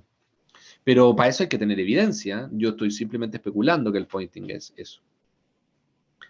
Ahí tenemos otra, que también ¿Ya? es de esto. Estos resultados de los infantes estarían validando, por así decirlo, ideas como el andamiaje. Sí, pues, exactamente. Exactamente. Mira, te voy a dar otro concepto para ver si les gusta. Este es otro paper del 2016, no es el mismo, en Current Biology, que en el fondo la misma investigadora el año 2016 repite, confirma los resultados en varias versiones, ¿ok? Te voy a dar solamente uno por el tiempo. El niño acá le esconden una galleta, ¿ok? En una caja, ¿ok? Y luego le cierra la cortina por de 3, 6, 9 o 12 segundos, ¿ok? Lo que no sabe el niño es que la caja tiene doble fondo. Entonces, el niño apunta a la caja, aquí, dice pointing, first order decision pointing, apunta a la caja y mete la mano, ¿ok? Si el niño sabe que sabe, porque además ha pasado poco tiempo, han pasado 3 segundos, 6 segundos, le he cerrado la cortina por poco tiempo, por tanto el recuerdo de dónde está la galleta está fresco, y el niño sabe que sabe, entonces mete la mano y busca. Es decir, que el tiempo de búsqueda en el niño, piensen que estos niños tienen 9 meses, no hablan, o balbucean en el fondo, el niño en el fondo mete la mano y él sabe que la galleta está ahí.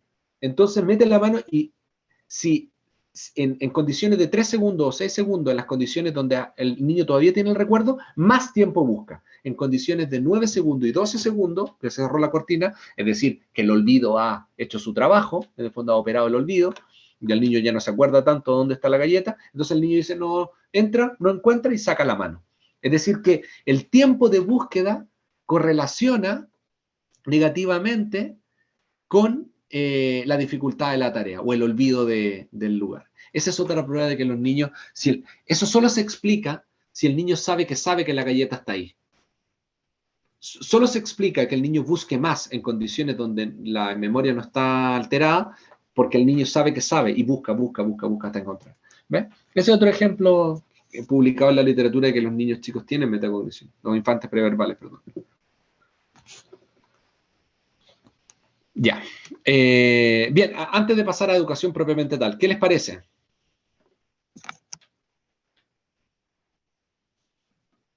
¿Lo encuentran entretenido, no entretenido, relevante, irrelevante? A la espera. Fascinante. Fascinante. Con eso. Maravilloso. Súper. Maravilloso. Entonces lo dejamos hasta aquí. No. Ya, muy bien. Ya, Interesante el entonces, concepto.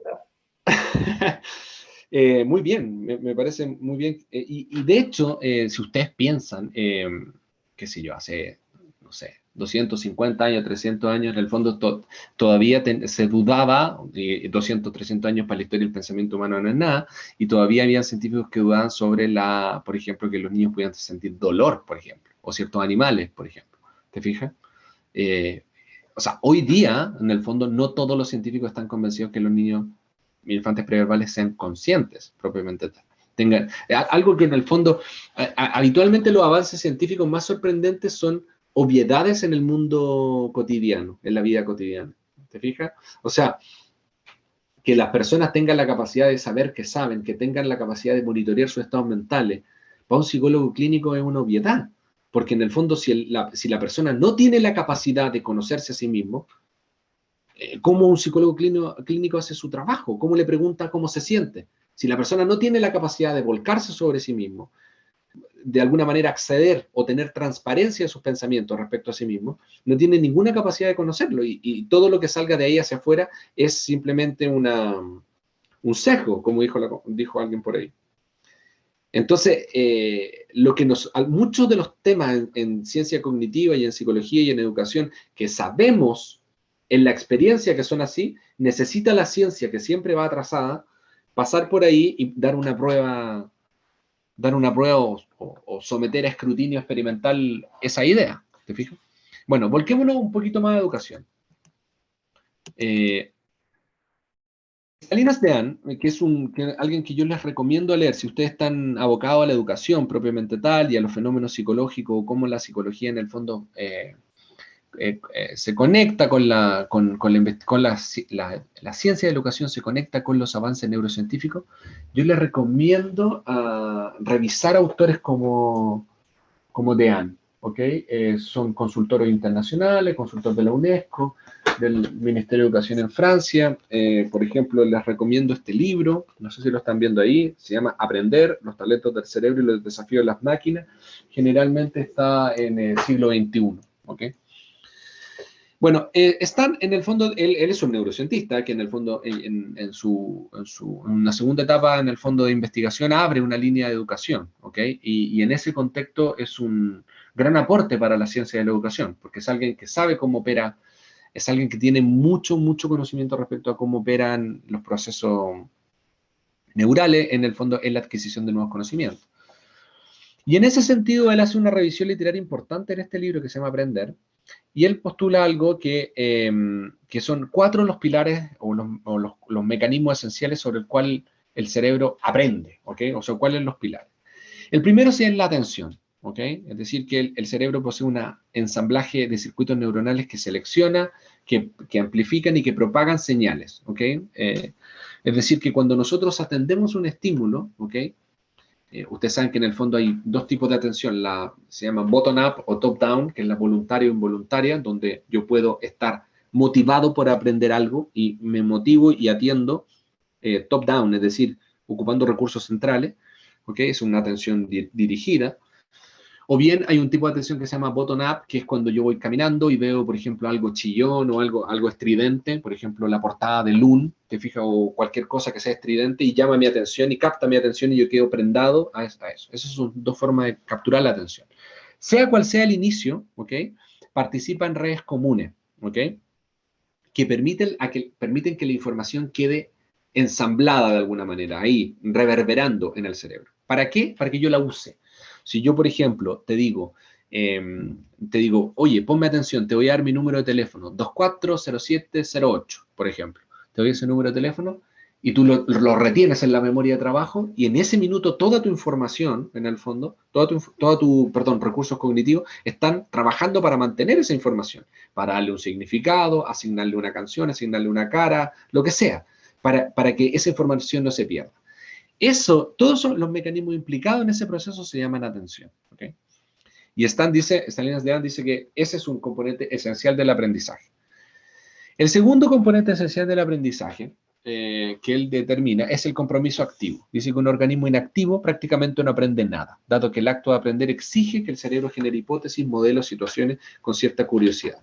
Este concepto es muy bien trabajado y no se le atribuye solo a él, sino a muchos cientistas cognitivos que sostienen que el aprender, o las personas aprenden en la medida que prueban o desacreditan, en el fondo, modelos mentales. Por ejemplo, pensemos un niño que está recién explorando el mundo, inclusive si ustedes tienen la oportunidad de ver los conectomas, en el fondo las tomografías, en el fondo generales de los niños muy chiquititos, a las 3 semanas el cerebro ya está, 3 semanas de vida, post gestación en el fondo el cerebro ya está adquiriendo información, aprendiendo, porque de alguna manera tiene un compromiso activo con el entorno. ¿Qué significa? Que prueba un modelo, por ejemplo, dice, voy a, qué sé yo, apuntar de esta manera y no resulta, por ensayo y error, corrige hasta que resulte. Y luego prueba de la misma manera y vuelve a resultar y refuerza ese modelo, esa hipótesis. ¿Ok?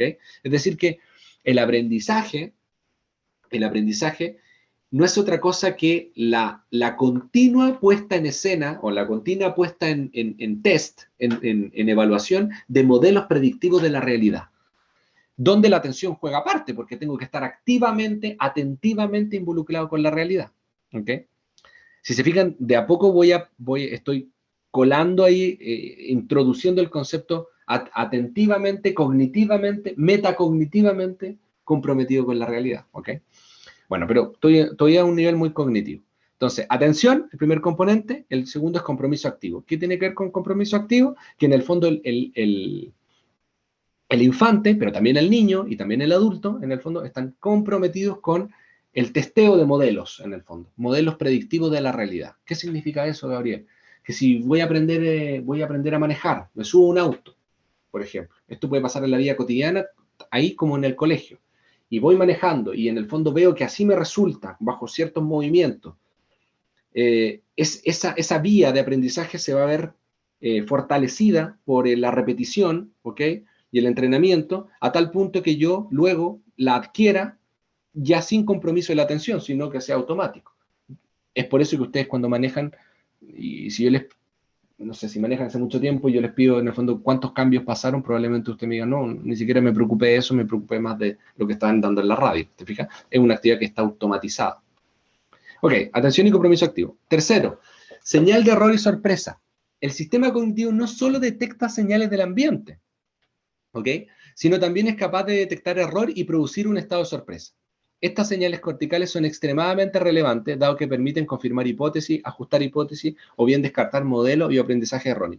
Es decir, si conectado con lo anterior, en este compromiso activo que yo tengo con refutar o validar modelos predictivos del ambiente, yo tengo que tener algún insumo, alguna vía para refutar o aceptar esos modelos. Y eso se llaman señales de error o sorpresa. Es decir, cuando algo nos sorprende o cuando yo detecto el error en algo, hay mecanismos cerebrales, y esto es sorprendente, muy tempranos que detectan el error en el fondo. De hecho, son mecanismos que no son sofisticados desde el punto de vista evolutivo, sino que están muy maduros rápidamente desde los primeros meses de vida.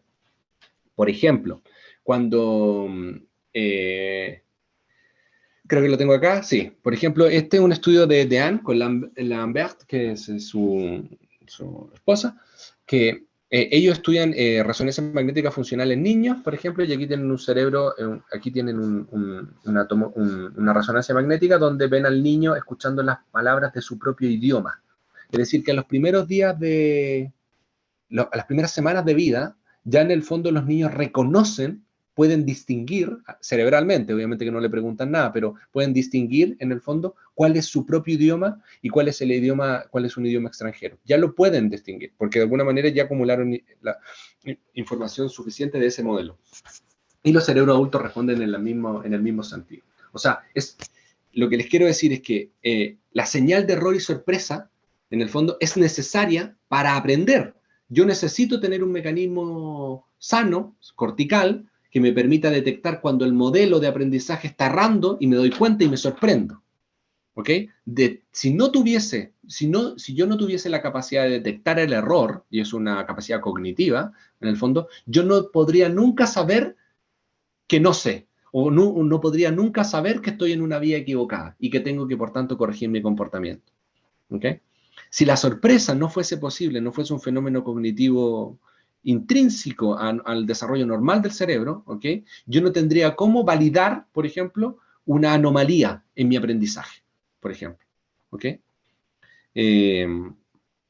ejemplo concreto. En los niños, por ejemplo, los primeros estudios, antes de los de resonancia, eh, esto es sorprendente. Yo también, cuando lo leí, lo sorprendí, pero se ha replicado varias veces. En el fondo, escuchan el sonido materno, de muy, muy chiquitito, menos de un año, pero al revés. Yo lo vi en Francia, entonces era el francés al revés, ¿ok? Y el niño creo que estaba succionando algo, ¿ok? Y el experimento era que ellos medían la succión, la fuerza de la succión, ¿ok? Entonces lo que encontraron es que cuando el niño estaba escuchando palabras en francés al revés, sin ningún contenido, y estaba succionando constantemente. Y en una de esas le cambian el idioma a otro idioma, que no era de lengua romance, ¿ok? Eh, y rápidamente la succión se hace aún más fuerte. Es decir que, bueno, y luego descubren que en esos niños que hay un potencial de acción, una señal eléctrica que tiene una amplitud particular, que se llama ERN, potencial relacionado al error, donde el niño a los primeros meses de vida ya sabe que ese no es su lenguaje y tiene una manifestación comportamental. Succiona el biberón de manera más fuerte. Es decir, que la señal de error o de sorpresa de que algo raro no encaja, ¿ok? Está muy tempranamente desarrollada. ¿Y para qué, Gabriel? Ahí alguien abrió el micrófono y termino con esto. ¿Y para qué está muy tempranamente desarrollada? Para poder corroborar si los modelos predictivos que el niño explorando el ambiente son adecuados o no. Y de esa manera él va ajustando su comportamiento al ambiente. Ese principio, en el fondo, es uno de los centrales del aprendizaje en general, no de los bebés, de nosotros como adultos también. Termino con las preguntas, simplemente. Y el último elemento que subraya Salinas de Ana es la consolidación, que con el paso del tiempo nuestros cerebros compilan toda la información adquirida, o que atendida, activamente y confirmada, confirmo los modelos, eh, modelos tan complejos como lo que significa, qué sé yo, cómo llego a mi casa manejando, hasta cómo la fuerza que tengo que ejercer en mis piernas para subir la escalera. O sea, ¿te fijáis? Si, que si se suelta un escalón de la escalera o si pasa alguna situación donde yo piso en falso, rápidamente activo una sensación de sorpresa, de que el modelo predictivo no ocurrió, no se confirmó, ¿te fijas? O ahora que yo estoy hablando, hace una hora con ustedes, yo genero cierta naturalidad al hablar, ¿te fijas? A tal punto que ya parece que el Zoom no existe. Yo simplemente le estoy hablando a un computador, ya es medio freak, pero estoy hablando con ustedes, ¿se fijan? Y ya hay como una cierta fluidez de eso. Pero si el Zoom se cae, rápidamente aparece en la experiencia, o yo constato en mi experiencia, de que estoy en un dispositivo virtual y no estoy con ustedes. ¿Te fijas? Esa señal de error y sorpresa es fundamental para crear, en el fondo, disposiciones estables en el aprendizaje. Y la consolidación es que esos mapas mentales, esas nociones básicas que voy adquiriendo como información, en el fondo, no pueden estar siempre en test, no están infinitamente en evaluación, en el fondo, sino que llega un minuto que se transfieren a la memoria a largo plazo. ¿Para qué? Para que el sistema se dedique a otra cosa, a aprender otra, ¿cómo se dice? Otra información. ¿Ok? Y aquí doy la palabra. Estos factores son universales. Bebés, preinfantes preverbales, niños de cualquier edad, inclusive adultos, continúan aprendiendo de esta manera. ¿Ok? Eso. Pregunta. Hay una pregunta de Eloísa sobre la disonancia cognitiva. Es ahí donde se genera la disonancia cognitiva.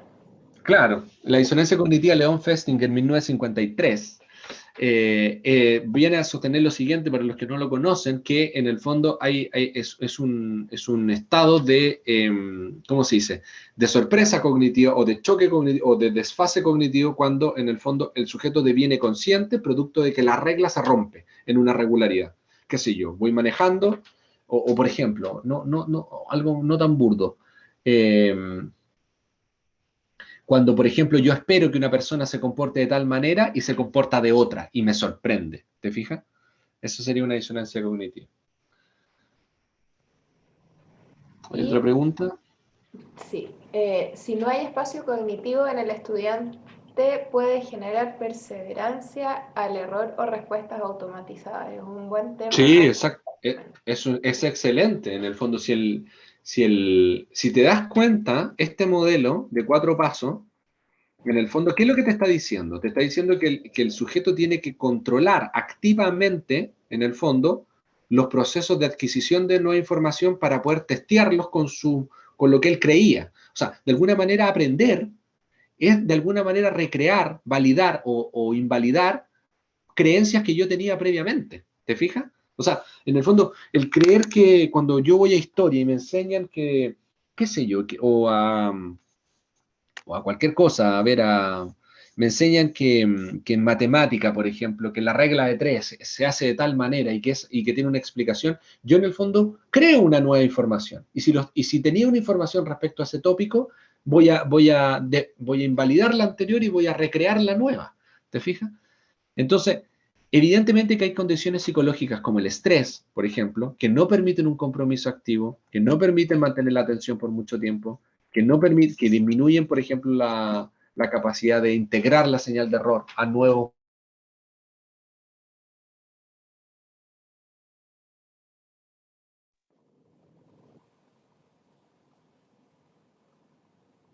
Gabriel.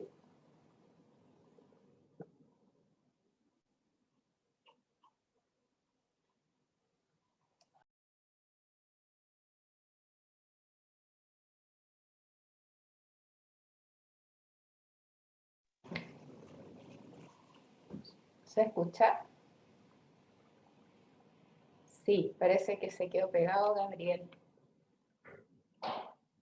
Ya, es que no sabía si era yo o era él. Voy a comunicarme por interno para ver qué pasó.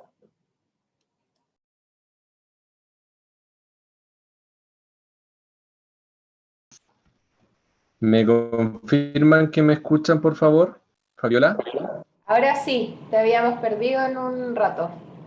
Hoy, ¿verdad? Ya, claro, yo. ¿En qué parte quedé? No lo sé porque Me entré en caí. pánico y lo olvidé todo. Ya, bueno. Sí, ya, ok, voy a apagar la cámara. Ok, sigo entonces. ¿Vamos bien, chicos? Aquí lo estoy mirando. De repente, yo también pensé que era yo. Sí, sí, sí, sí se escucha. Ya, perfecto. Sí, Lo que ahora es se escucha bien. aprender, dos slides anteriores. Bueno, lo que es aprender, ya, ok, que ya tengo la idea. Aprender no es otra cosa que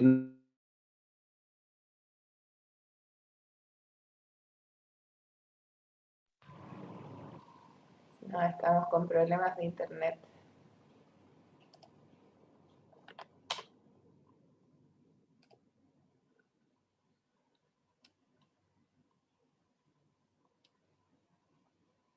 no es ¿y cómo puedo yo hacer eso? Bueno, porque tengo que consolidar mapas mentales, estructuras de aprendizaje. Y esas estructuras de aprendizaje, ¿cómo las controlo? Bueno, porque me dirijo atentivamente, me dirijo activamente al entorno, con atención. Y eso, ¿cómo de alguna manera va avanzando en el tiempo? Porque aquello que se consolida se va almacenando en la memoria de trabajo. Y esos Gabriel, te son los tenemos principios, mala los 4 noticia. pilares básicos. ¿Me escuchan? Te quedaste pegado de nuevo. Quedamos en ¿qué Ay, es ya, qué terrible. aprender? Vamos a dar un segundo. A un segundo Dale, porque están voy pidiendo a, ahí repetir. sí, ustedes me dicen, ahí vamos bien, ¿me escuchan bien? Sí, te escuchamos bien.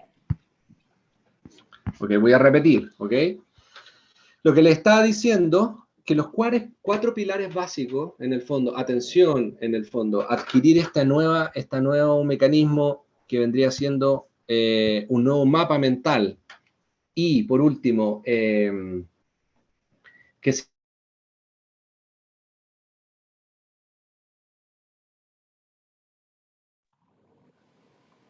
No, parece que estamos con problemas técnicos. Quizás tiene que volver a conectarse.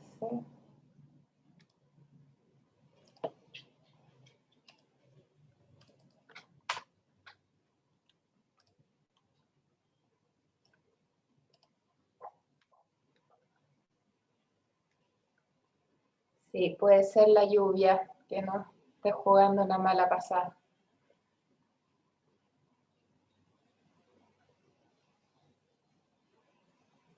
No sé si se podrá volver a conectar. Sí.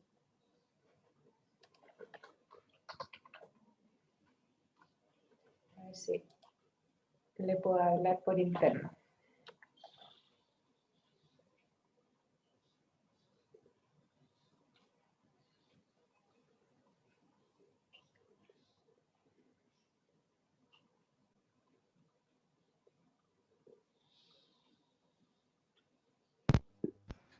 Ahí sí, perfecto. Perfecto, perfecto. ¿Ya me escuchan? Perfecto. ¿Me escuchan, cierto? Ahí te escuchamos, sí. Ah, vamos. Estas son cosas que pasan en tiempo de pandemia, así que hay que tener paciencia. Ya, Sí, ven y me escuchan, ¿cierto? Me ven y me escuchan, ¿cierto? te vemos y te escuchamos. Ya, yo apago la cámara y pongo no recibir. Ok, ok. Si me ven y me escuchan y todos son muy amables, sigo entonces. Bueno, la metacognición sería un tercer elemento, en el fondo, que está por sobre esto, en el fondo estos cuatro pilares, porque los cuatro pilares es como la noción por defecto. O sea, si todo anda bien, en el fondo, los cuatro pilares serían condición necesaria y suficiente para, en el fondo, explicar el aprendizaje. Sin embargo, en el fondo, nosotros somos entidades orgánicas, en el fondo, que tienen representaciones mentales y que procesan información.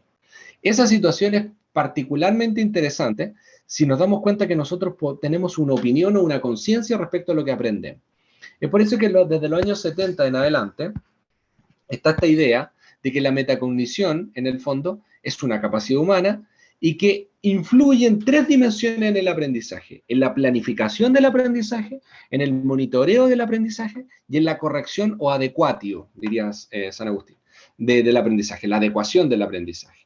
Si ustedes piensan en este monito que me pareció súper interesante, si usted tiene un input, es decir, usted recibe una información, esa información no es, no es igualmente procesada por todos los cerebros, en el fondo por todos los individuos, y que luego el outcome, es decir, el resultado en el comportamiento, sea igual para todos, sino que lo que está mediando el proceso es una estrategia cognitiva, es decir, algo está pasando dentro de usted. Y eso que pasa dentro de usted es que yo sé, es que yo tengo una opinión respecto a lo aprendido, es que yo puedo planificarme para aprender de mejor manera o no. ¿Te fijas? La metacognición no es otra cosa que la toma de posición consciente del proceso de aprender. ¿Ya? ¿Hasta ahí me están escuchando? Sí, todo bien. Estoy inseguro, estoy inseguro. Ya. Dale.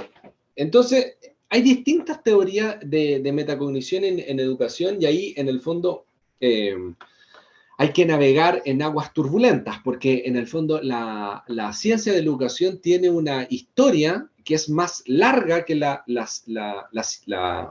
ciencia de la educación, tiene un interés por la metacognición de más larga data que la neurociencia y que la psicología cognitiva. Es decir, si hay alguien que ha estado relacionado con la metacognición harto tiempo, no tanto como la filosofía, pero harto tiempo, es la psicología educacional. Y eso ha pasado ¿por qué? Porque en el fondo ellos no entraron en el descrédito conductista de los años 70, en el fondo que entró la neurociencia y la psicología cognitiva. Y solo en los últimos 10 años, diría yo, que las ciencias cognitivas han retomado el tema de la metacognición, pero la educación lo lleva por lejos. Básicamente, estos son los puntos que a mí me interesa tratar con ustedes. El concepto de metacognición en educación radica en la idea de que no solamente el alumno o ustedes mismos como aprendices en esta clase saben que están entendiendo. Que me pueden decir, Gabriel, va todo bien porque sé que estoy entendiendo. Si ustedes no tuvieran esa capacidad de saber que sabe que están entendiendo, cuando yo les pregunto, ¿entendieron? Ustedes no tendrían que decirme, no podrían decirme absolutamente nada. El punto clave de todo este seminario es que si ustedes saben que no están entendiendo, pueden regular su cognición. Pueden decir, ¿sabes qué? Voy a planificar grabar esta clase y la veo más rato porque estoy muy cansado. O pueden monitorear, en el fondo, a ver qué es específicamente lo que no estoy entendiendo. O pueden controlar su comportamiento. Gabriel, disculpa, ¿puedes parar ahí y explicarme bien? Porque si sigues explicando, más me voy a confundir. O puede evaluar realmente cuánto estoy entendiendo en realidad. No, mira, sabes que esta es una clase de psicología y yo soy, qué sé yo, biólogo molecular, que no entiendo nada. por ejemplo. Es decir, que pueden tener una actitud mental respecto a su proceso de aprendizaje. Llámese eso planificación, llámese eso monitoreo, llámese eso control o evaluación. Eso uno lo puede definir de distintas maneras. El punto es que usted puede regular su interioridad, su cognición, su proceso de aprendizaje. Por eso es tan importante la metacognición, porque de alguna manera se pone por sobre, retrocedo, los 4 pilares de Stan, de la atención, el compromiso activo, la señal de error y la consolidación, que si uno de estos mecanismos no falla, que si uno de estos elementos en el fondo se altera, yo soy capaz de corregirlo, ¿ok? ¿Y cómo hago eso? ¿Cuál es la receta mágica? Bueno, lamentablemente no hay. Hay distintas estrategias. Hay una institución que la pueden googlear que se llama EEF, que básicamente promueve la investigación de el sinnúmero de protocolos e intervenciones en educación que ofrecen en el fondo estrategias de aumentar la metacognición de sus estudiantes. Y ellos en el fondo hacen un poco el trabajo de colador, dicen, estas sirven, estas no sirven, ¿ok? Yo doy como los principios generales, pero hay muchas intervenciones. Tendremos que tener otra clase para hablar de las intervenciones en particular.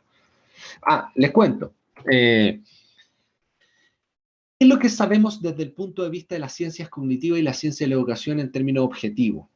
¿Okay? Que la metacognición, por ejemplo, se relaciona positivamente con competencias lingüísticas. Personas que en el fondo desde pequeño, o bien que han recibido entrenamiento metacognitivo, o bien que tienen simplemente diferencias individuales, no han hecho nada, no han hecho ningún entrenamiento, simplemente tienen más metacognición que sus compañeros, por X motivo familiar, experiencial o de entrenamiento, tienen mayor facilidad gramática, vocabulario y adquisición de habilidades cognitivas en general. Ahí está la referencia. En hábitos de estudio, las personas que tienen alta metacognición también tienen alta orientación a los estudios, hábitos de estudio y, en el fondo, actitudes positivas respecto al estudio. ¿Ok? Simplemente estoy nombrando para convencerlos de que es una buena idea, en el fondo, preocuparse de este punto. Esta me interesa harto. Magno, en el año 2010, hace un metaanálisis gigante donde él muestra que las personas que tienen alta metacognición tienen alto critical thinking, que es como el pensamiento crítico. Y el autor aquí lo descompone en distintas submedidas. Él dice que los niños que tienen alta metacognición tienen alta inferencia, pueden reconocer rápidamente el supuesto básico, la premisa básica en los argumentos, tienen alta capacidad deductiva, tienen alta interpretación, tienen alta evaluación de argumentos. Claro, y esto hace pleno sentido de investigación, por ejemplo, en UCL, reciente, para el momento del Brexit, que ellos estudiaron metacognición en individuos que eran liberales y conservadores, algo así. Y en el fondo tenían una escala para ver la extrema posición, tanto el liberal como conservador. Y lo que encontraron que las personas que tenían extrema o radicalidad política, ¿ok? No tenían ninguna, tenían baja, puntuaban más bajo en todas estas habilidades, pero además puntuaban más bajo en metacognición que las personas que tendían al centro, por ejemplo. ¿Dije? Y nosotros en la UDR replicamos ese resultado. Publicamos hace poco una nota en Radio Bio Bio de esa investigación, así que ahí lo pueden buscar.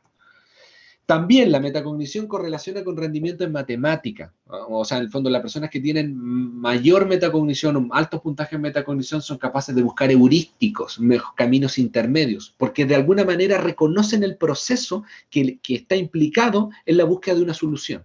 ¿Te fijas? Pero es eso, en el fondo, es motivar al alumno, en el fondo, a que no es que llegue el resultado porque llega el resultado. De hecho, si el alumno llega al resultado antes que todos sus compañeros, pero no tienen la más mínima idea de cómo llegó, ese no es un acto metacognitivo. Yo prefiero que se demore más, porque gano doble. En el fondo, no solamente le enseño matemáticas, sino que también le enseño a corregir su pensamiento, lo cual le enseño a corregir su proceso cognitivo, lo cual va a generar un proceso de transferencia con los otros ramos, con los otros cursos. ¿Ok? Entonces, lo que a mí me interesa no es que llegue rápido al resultado, sino que en el fondo el aprendiz, sea universitario, sea adulto, o sea quien sea, en el fondo sepa que sabe cómo llegó al resultado que llegó y los caminos que él siguió, de tal punto que él pueda optimizar por sí mismo, autónomamente, ese proceso. En general, y esto es un estudio ya en psicología de TAM 2014 que muestra que no con todas las habilidades, pero con la mayoría correlaciona positivamente. Digit Spam, que es memoria de trabajo, control ejecutivo, en realidad puntúa alto en funciones ejecutivas en general. Ok, hasta aquí voy a hacer un contrapunto. ¿Hay alguna pregunta, duda, comentario? ¿O me caí hace media hora? No, esta vez estás ahí. Ah, Mira, tenemos una pregunta. Bueno, tenemos varias, pero yo creo que ya han ido pasando los temas. Tenemos tres. La última es de Claudia Acevedo. Dice, ya. esto ratifica que en asignaturas con más de 10 objetivos de aprendizaje, una Ah, enseñanza que los trae de uno en uno linealmente no garantizará consolidación, no exacto. asegurará aprendizaje, sino solo que lo enseñe. Quizás es poco comprensible lo que pregunto. No, no, no, perfecto. O sea, en el fondo, si yo tengo 10 objetivos y voy como caballo, en el fondo, investigando linealmente con una técnica evaluativa, y ahí Verónica Villarroel sabe infinitamente más que yo de eso, cómo evaluar realmente aprendizaje significativo. En el fondo, si yo voy como caballo pasando la materia y realmente no voy cerciorándome que los estudiantes no solamente van aprendiendo el contenido, sino que también son reflexivamente, van participando reflexivamente en su proceso de aprendizaje, evidentemente que eso no va a consolidar, no va a poner en telejuicio un esquema mental de aprendizaje, no va a corroborar un esquema mental antiguo ni va a cambiar uno nuevo y por tanto no va a consolidarse en la memoria de trabajo, en la memoria a largo plazo, sino solamente va a quedar en la memoria de trabajo y va a decaer en el olvido en las próximas semanas. ¿Te fijas? Así que estoy completamente de acuerdo con tu comentario. Y Javier Ajá. Arribas había preguntado hace un ratito atrás, ¿cuán Mm. permeables son estos modelos predictivos una vez consolidados? Bueno, en principio, esa es una gran pregunta, gran pregunta.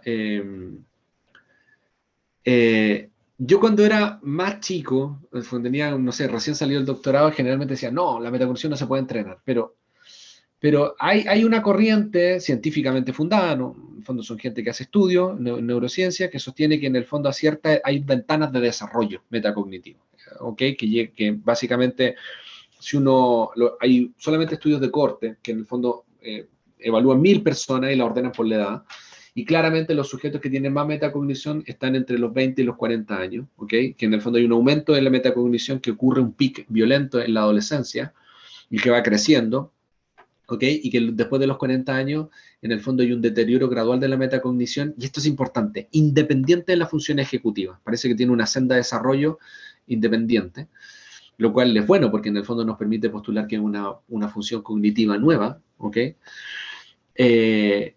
Y la pregunta del millón es si hay ventanas de desarrollo donde invertir en políticas públicas para fortalecer la metacognición ahí y no estar persiguiendo al alumno por los 14 años de escolaridad. Eh, es un gran interrogante. La respuesta es no se sabe. O sea, hay quienes sostienen que no hay entrenabilidad y que uno en el fondo lo que tiene que hacer es básicamente constatar las diferencias individuales y hacerse cargo de eso. Hay otros que dicen que sí, como yo, que dice que sí podemos entrenar la entrenabilidad. Pero las críticas que yo recibí de la literatura científica es que básicamente esa entrenabilidad no persiste en el tiempo y que en el fondo la persona a lo mejor sube en metacognición un par de semanas y luego va a volver a su puntaje. Y eso es una cuestión experimental. La pregunta es buena, porque es muy contingente, muy en boga en este campo.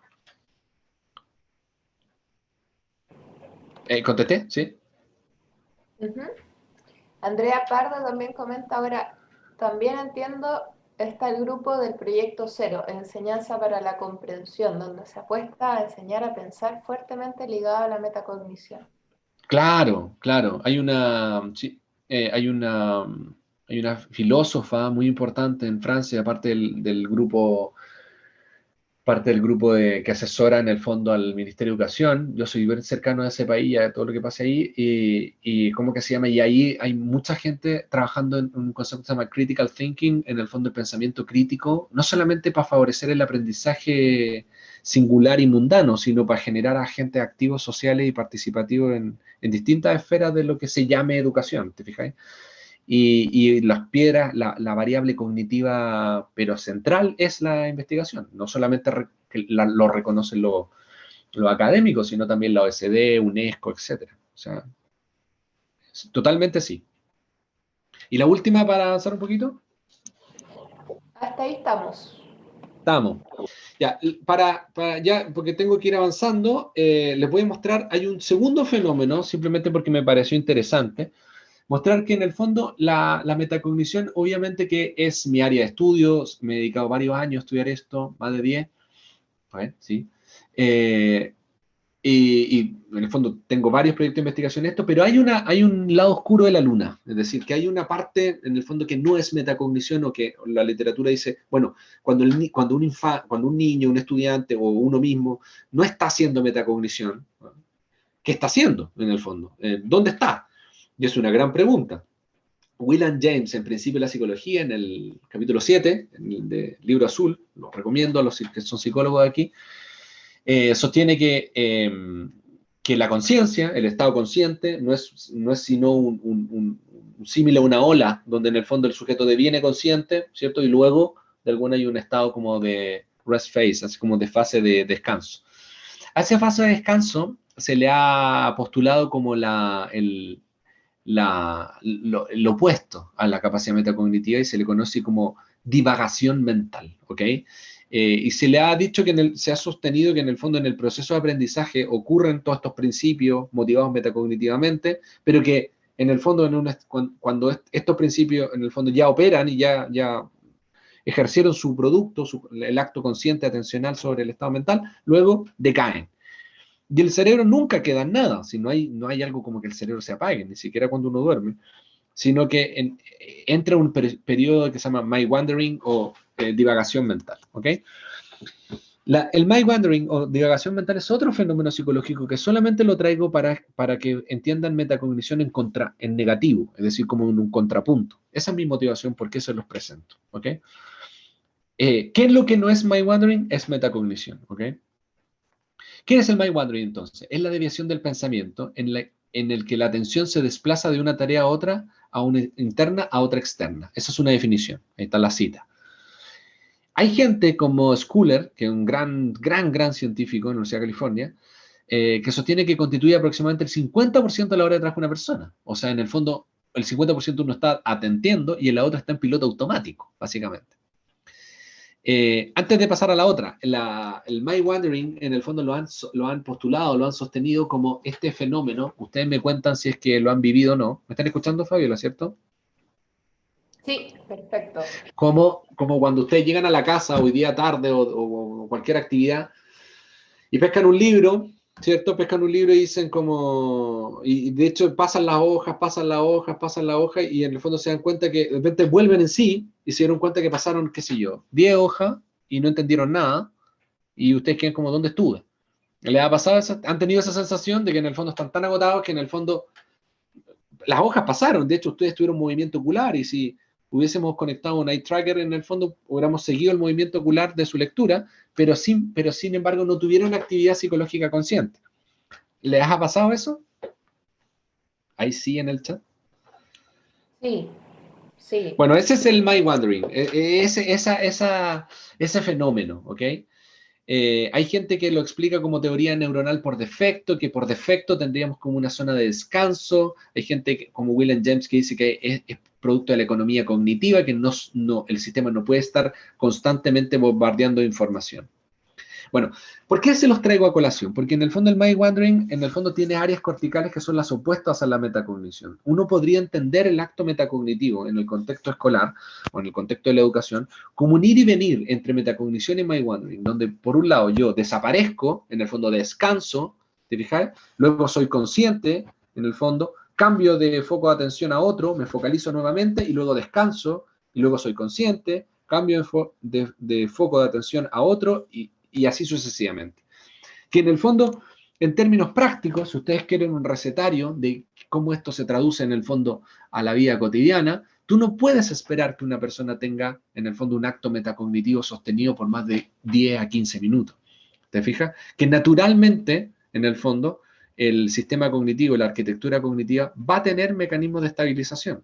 ¿Te fijas? Entonces, someter clases sin pausa, recurrente, intermitente, en el fondo, va en desmedro del proceso de conciencia sobre el aprendizaje, del aprendizaje propiamente tal.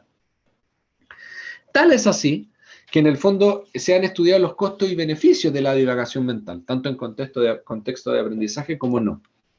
Entonces, por ejemplo, las personas que tienen en el fondo My Wandering o mucho eso en Estados Unidos, que hoy día lo están postulando como un potencial criterio diagnóstico, en el fondo, o como una condición de comorbilidad con otros trastornos, lo relacionan, por ejemplo, con depresión, con TDA y con TOC.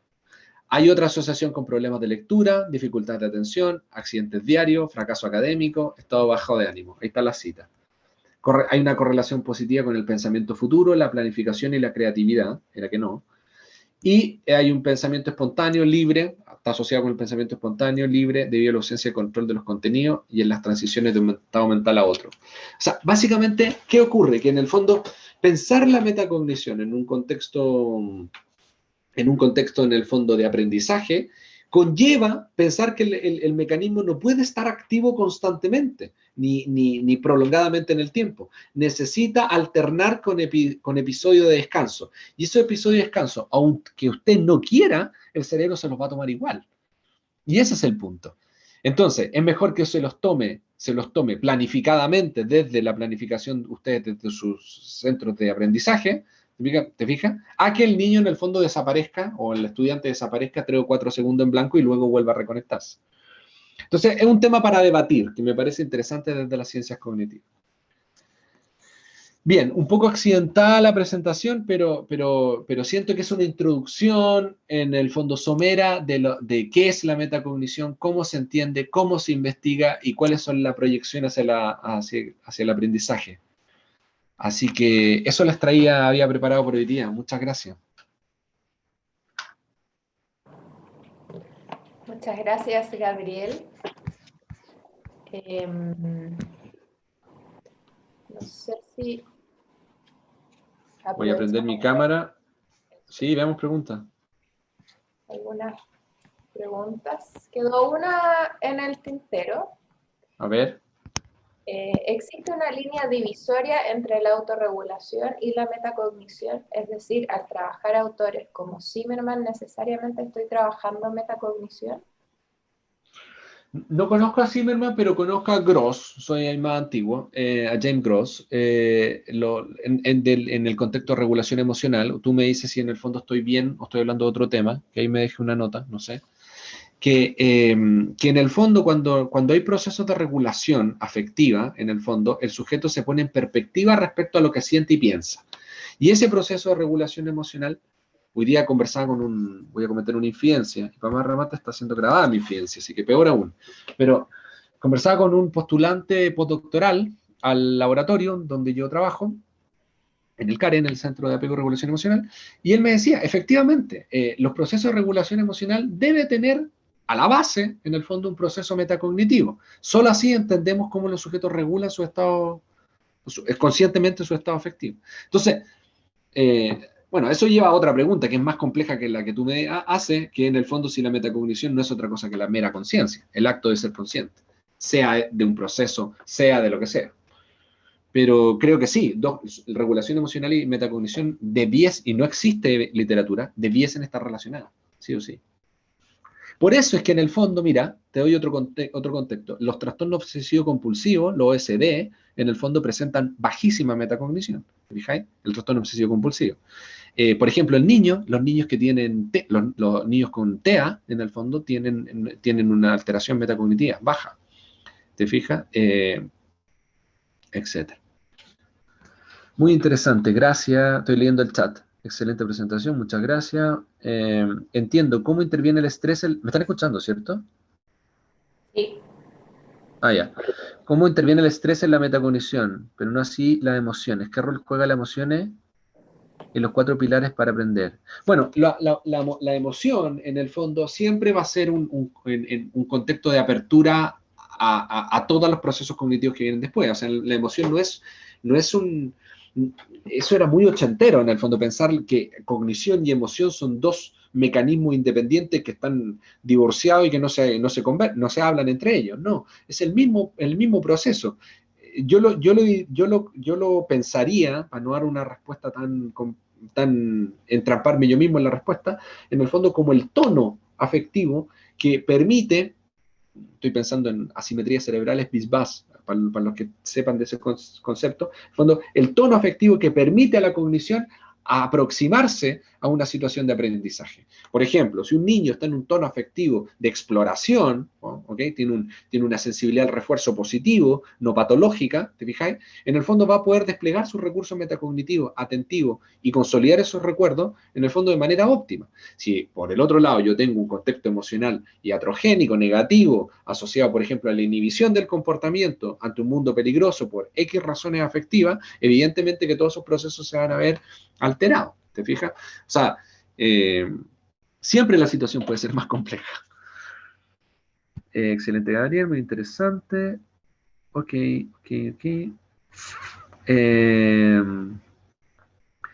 Sí, Carla Fernández, ¿podría Gabriel volver a referirse que el TEA de la alteración metacognitiva baja? Ya, eso en el fondo hay mucha investigación en trastorno autista y en Asperger, que en el fondo hay una capacidad metacognitiva disminuida en la medida que hay una alteración en un sistema que te recomiendo leer hay un filósofo y psicólogo que se llama Peter Carruthers, lo voy a escribir, que en el fondo sostiene que a la base del mecanismo metacognitivo y a la base del mecanismo de Tom, de teoría de la mente, hay un sistema único que se llama mind reading, en el fondo el sistema de lectura mental. Y este sistema de lectura mental se vería interferido precisamente en autismo y en Asperger. ¿Ok?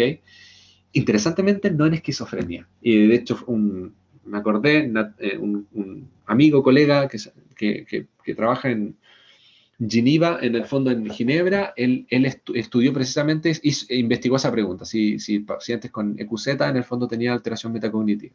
Y no encontró evidencia para sostener eso. Ok, por interno me comentan que aproveche de contarles que tenemos un ciclo a todos ustedes. ¿Cuántos somos, de hecho? 73 personas. Un ciclo que se llama Mujeres en Ciencia Cognitiva. Muchas gracias. Que lo realizamos desde mi laboratorio, desde el Laboratorio de Ciencias Cognitivas y desde el CARE, en el fondo, que todos los meses presentamos una investigadora nacional o internacional en torno a estas temáticas, metacognición o cognición en general. Lo modera Fernanda Prieto, que es la fundadora del proyecto, y estamos súper contentos. Están los datos acá, hay un mail de contacto, así que si les interesa, podemos seguir conversando de esto y otros temas con las personas que exponen ese día. Así que para nosotros es súper bueno que nos apoyen en estos proyectos porque va más gente, ¿no? Se visibiliza más estos temas y nada, pues, se contribuye un poco a pensar estas temáticas. Bien, yo creo que la última pregunta, después me tengo que ir, lo siento. A ver, ¿cómo las veo? La de Javier Rivas. Esa divagación se asocia, ¿esa? A la sobreestimulación O cualquiera de las dos. A ver, esa divagación se asocia a sobreestimulación, disminuir interferencia en relación a mejorar posteriormente un aprendizaje focalizado. ¿Se puede hablar de un nivel de conciencia diferente? No lo sé. Lo del nivel de conciencia diferente no lo sé. ¿Se asocia a una sobreestimulación? No se asocia a una sobreestimulación porque no es reactiva, Javiera, sino que simplemente ocurre como un mecanismo de economía cognitiva. Parece ser que no es un fenómeno psicológico en respuesta a otro, sino más bien ocurre naturalmente, como casi es como un espasmo cognitivo. Mira, este es un concepto que ocupaba un autor, es un espasmo cognitivo, ¿te fijas? Es como una reacción, no una reacción, sino como es parte del flujo natural de la cognición, ¿ok? Y otra persona dice, respecto al tema de la depresión, hay correlación, pero se ha definido si uno es más causa y el otro más efecto. Qué buena pregunta, no lo sé, no lo sé. Sé que en el fondo las pacientes que tienen depresión y anedonia, en el fondo pérdida de placer por las actividades cotidianas, a su vez tienen menos metacognición, o sea, más metacognición, perdón. Muchas gracias, ya. Súper bien.